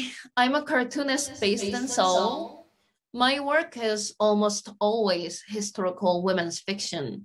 I like creating stories that give voice to forgotten identities in history, mainly women and Asian, sex workers, enslaved people, sometimes children and housewives.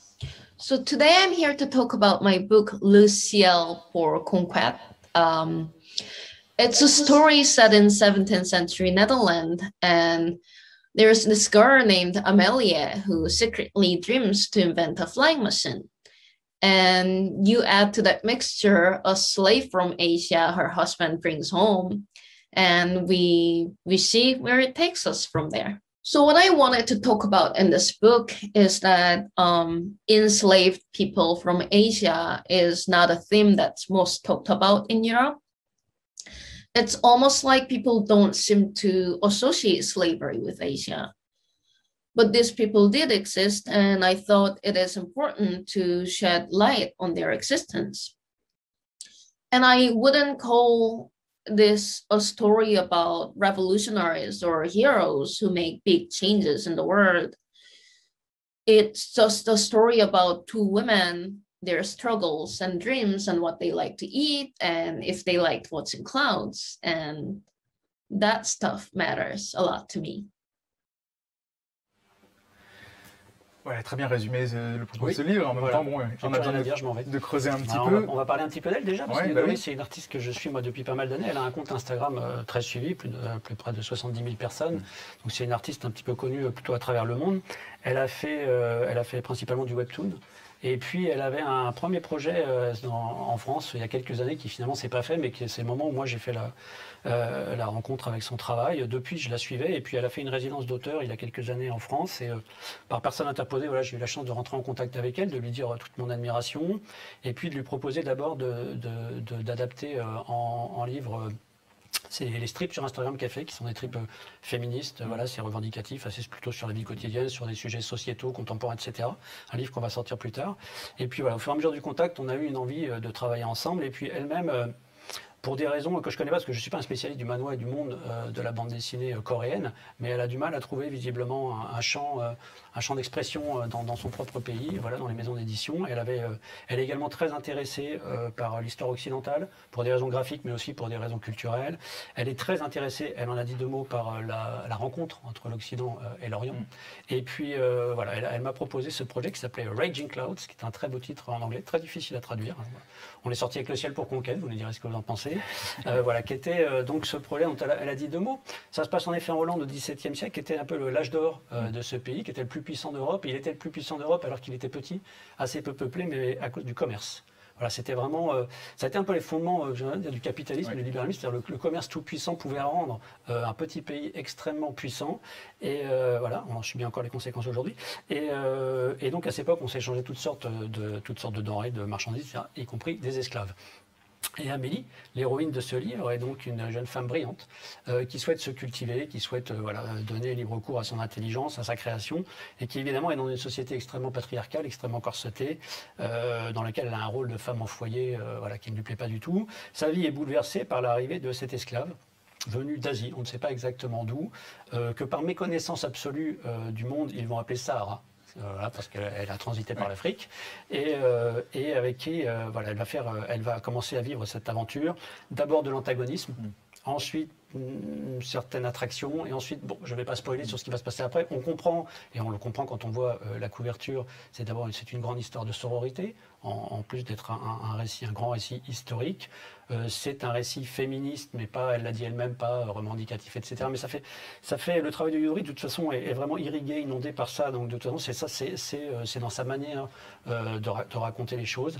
Et puis, on a travaillé ensemble longuement sur un objet qui est graphiquement superbe. Je crois qu'on le voit sur les pages à l'écran.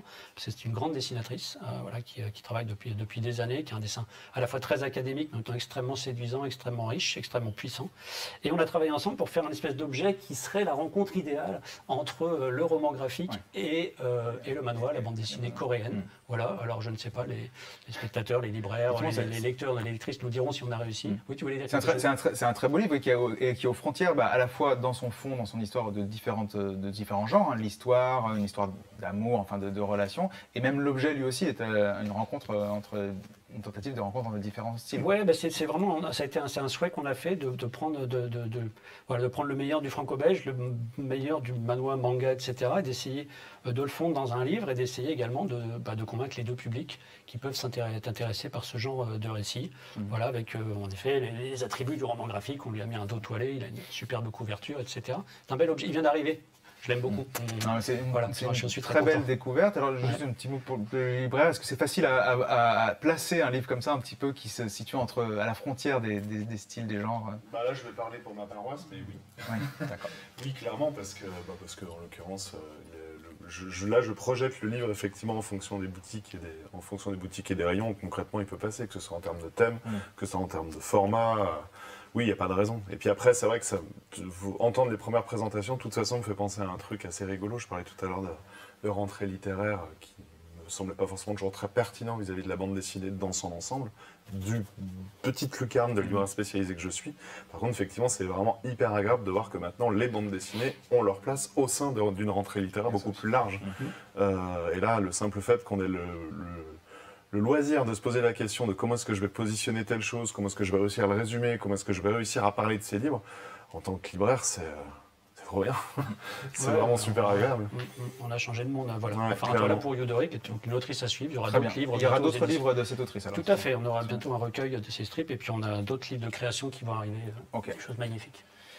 Vous vouliez également faire un petit focus sur la suite d'une réédition et la suite des nouveautés, c'est le journal. Absolument. Le journal ça va de rejoindre Fabrice ce dont on parlait tout de suite, du fait que le monde de la bande dessinée a changé et aujourd'hui il y a un autre visage.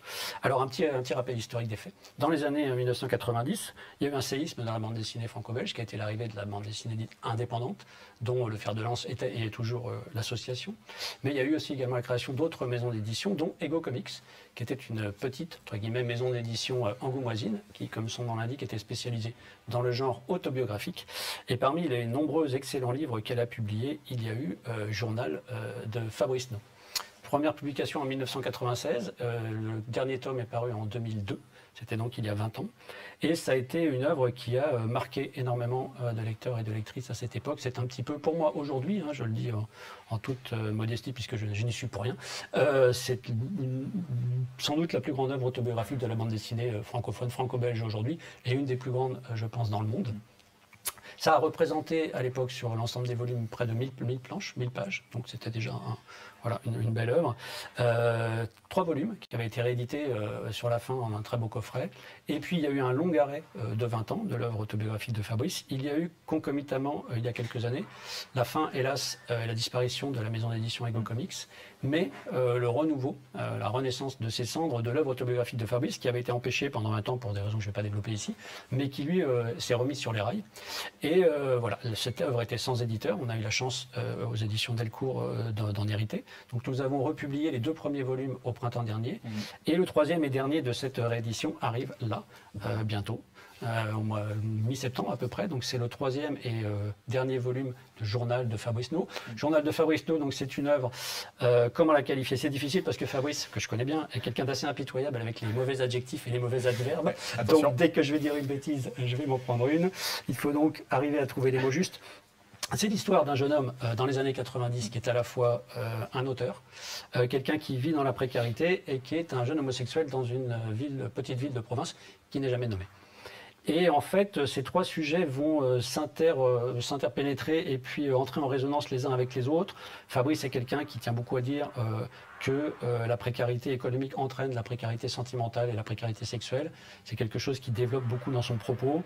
Ça raconte évidemment donc sa vie, et les 3, donc sa vie de précaire, sa vie de jeune auteur, puisque au fil du temps, on va voir la publication du premier tome de journal et les implications très fortes et très profondes et très intenses qu'elles vont avoir dans sa vie privée, et puis sa vie amoureuse, et puis qu'est-ce que c'est qu'être célibataire et homosexuel dans une petite ville de province à l'époque, et sans doute encore aujourd'hui maintenant, puisque moi j'estime que l'œuvre de Fabrice n'a absolument rien perdu de sa pertinence. C'est une œuvre extrêmement politique, je crois que c'est vraiment ce qu'on peut en dire, voilà, je le redis, en 2022, aujourd'hui, elle est toujours aussi, graphiquement, elle est absolument indémodable. C'est aussi un très grand dessinateur avec des planches d'une poésie, d'une puissance incroyable. C'est un très beau travail en noir et blanc. Ouais. Fabrice est un grand dessinateur, un grand narrateur, quelqu'un qui a beaucoup de choses à nous dire et à nous apporter. Et puis la nouvelle, c'est également que donc là, on est dans la réédition pour tous les gens qui n'ont pas connu cette œuvre à cette époque. Et on aura bientôt de la nouveauté, puisque donc je l'ai dit, il y a quelques années, Fabrice s'est remis au travail et il nous prépare un 2e cycle qui est chronologiquement qui suit le journal, qui s'appelle Le Dernier Sergent, dont le premier très gros volume, 400 pages, sortira dans un an. D'accord. Et voilà pour moi. Très bien, merci David. Je pense que vous avez tout dit. Effectivement, une plus grande BD autobiographique du monde. Je crois je souscris aussi à ce qualificatif. Merci beaucoup. Merci Benjamin. On va passer au dernier chapitre de ce webinaire bande dessinée. Avec vous, Grégoire Seguin, vous êtes l'éditeur chez Delcourt de Paco Roca et de Jérémy Moreau. On va commencer par le livre de Paco Roca, Retour à l'Éden. Retour à l'Éden, oui, qui est son dernier album. Pour le format, c'est un format à l'italienne, qui fait référence aussi à un de ses précédents albums qui était La Maison, La Casa.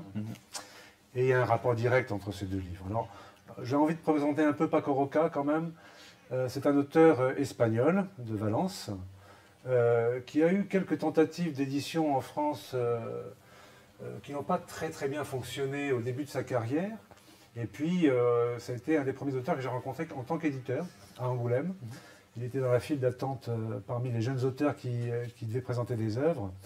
Et là, ce qu'il m'a présenté m'a tout de suite interpellé. C'était Reed, qui est cette histoire sur la maladie d'Alzheimer, et qui était avec des solutions narratives totalement étonnantes. On sentait un auteur d'une très grande valeur. Et là aussi, quand j'ai présenté à Guy Delcourt, on a tout de suite été d'accord pour le publier. Et c'est quelqu'un qui hésitait un peu entre la série bande dessinée classique à la franco-belge ou avec le roman graphique tel qu'il nous l'avait présenté. Et c'était un des premiers aussi, à cette époque-là, à nous proposer une œuvre complète de ce type-là.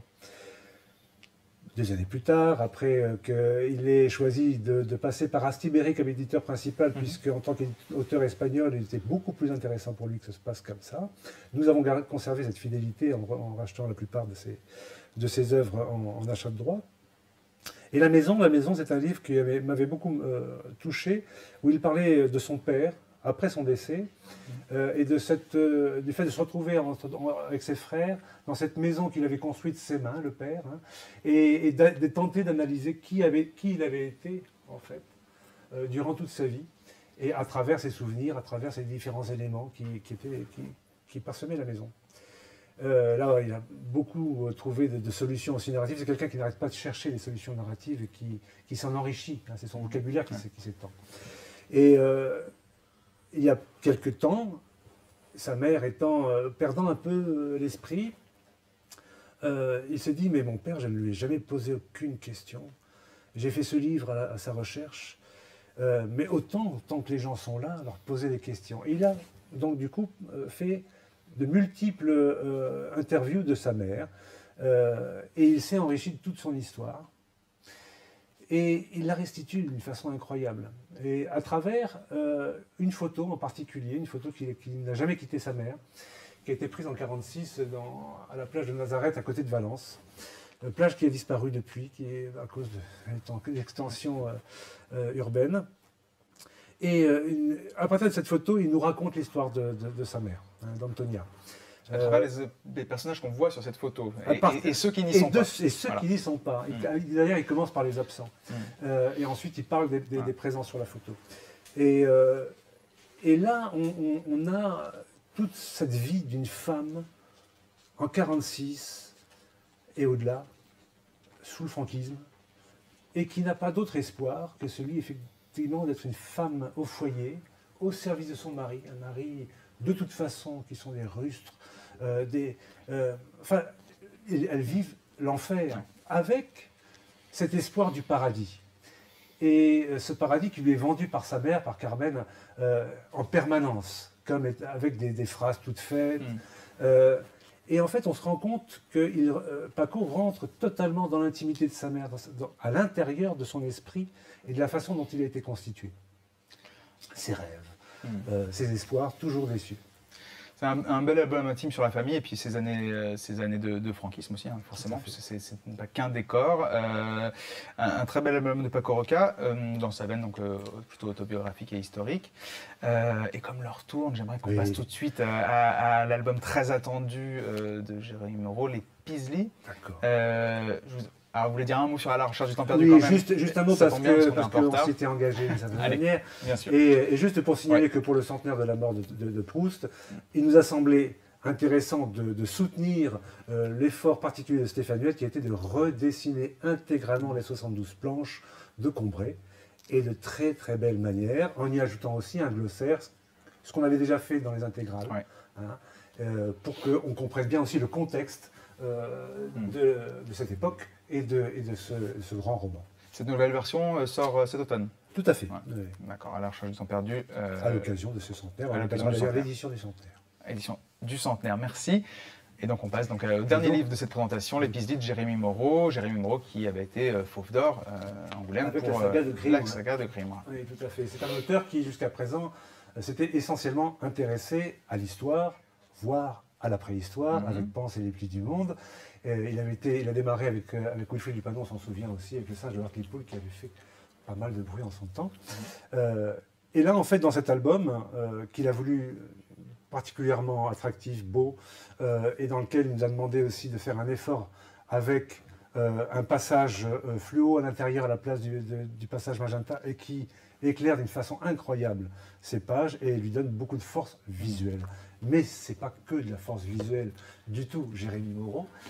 C'est quelqu'un qui écoute beaucoup son époque, hein, qui lit beaucoup, qui s'informe beaucoup.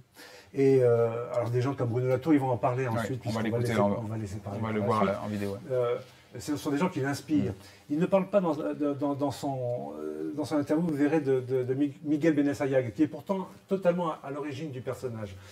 Dans son livre Le cerveau augmenté, humanité diminuée, Miguel Benassayag parle d'un cas particulier qui est celui de chauffeurs Uber qui, à force d'utiliser leur GPS, finissent par avoir des troubles cognitifs importants.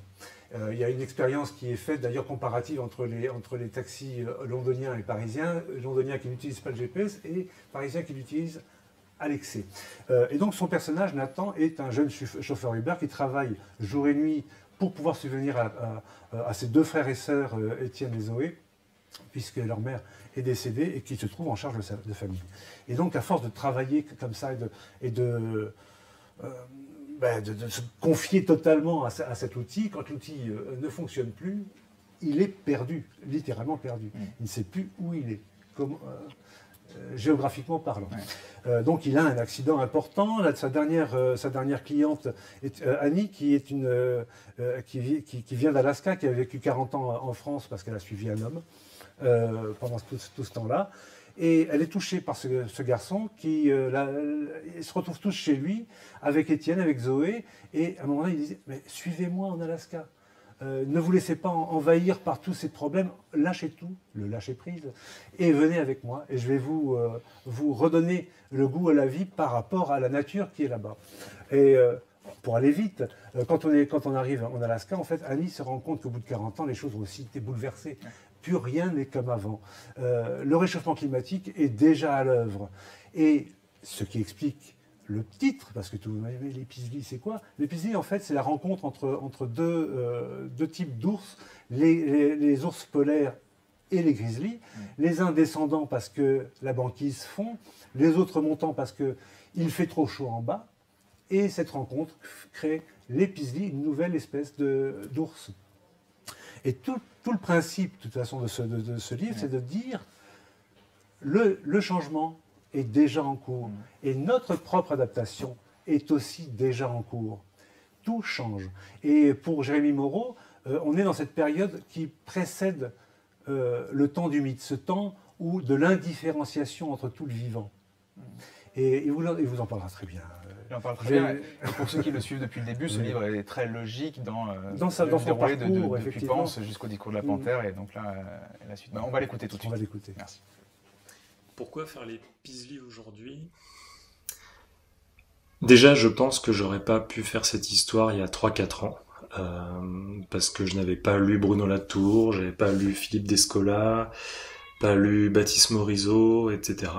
Plein de gens de la pensée de l'écologie qui m'ont énormément inspiré et marqué. Et qui donc m'ont poussé à faire des histoires nouvelles, des histoires qui racontent vraiment ce changement de temporalité, ce changement d'époque, qui, j'ai l'impression, caractérise un petit peu ce qu'on est en train de vivre.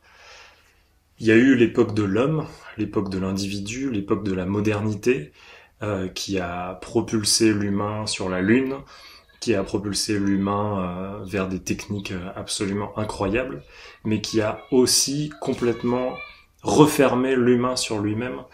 C'est comme si la ville était devenue une sorte de cloche hermétique à tout le reste du vivant, comme si une espèce, tout soudain, s'était complètement isolée du reste du vivant. Et je pense que ce qui caractérise ce changement d'époque, de texture, c'est que cette cloche est en train de se fissurer de toutes parts, et que la nature est en train de rentrer par tous les pores de la société. Et c'est ça le changement climatique, c'est tout d'un coup ce décor inerte sur lequel on vivait est en train de prendre vie, de remuer. C'est le dragon qui se réveille, le dragon Gaïa, comme peut l'appeler Bruno Latour. Et donc voilà, c'est toute l'histoire des Peaslee. Comment Nathan va-t-il arriver à sortir de la bulle du GPS pour faire rentrer la nature, le territoire en lui et devenir un autre homme, peut-être l'homme de demain, l'homme du 21e siècle, un homme Peaslee. Voilà, bon, il en a dit beaucoup et pas tout. J'invite vraiment tout le monde à se pencher dans cette lecture pleine de surprises. C'est un livre qui est assez grand public. Enfin, je veux dire, c'est assez facile de le lire. Ça se lit très facilement. Et ce qui est très intéressant avec Jérémy, c'est la façon dont il incarne justement tous ces personnages. On a l'impression qu'il y a un personnage principal, mais non, ils le sont tous. Même les gens d'Alaska qui les reçoivent, même la nature, les animaux ont aussi leur histoire et ils s'en préoccupent de chacune de ces histoires. Justement. Oui, ça fera partie des coups de cœur de cet automne, j'ai l'impression. Oui. Non, je ne l'ai pas fini. Je l'ai volontairement pas fini puisque c'était gâché de le lire sur un PDF et j'ai tellement aimé ce que j'ai lu que je me suis arrêté en me disant j'arrête. Je le reprendrai, mais pour rebondir sur ce que vous disiez à l'instant, le début du bouquin est saisissant tellement tout fonctionne dans l'écriture de ces personnages. J'ai à peine effleuré le vrai corps du livre que d'entrée de jeu, effectivement, j'ai été chopé par les 4 personnages principaux et c'est génial, c'est vraiment génial. Et c'est un titre, petite précision comme ça, on est amené en tant qu'éditeur à lire et à relire depuis le storyboard jusqu'au...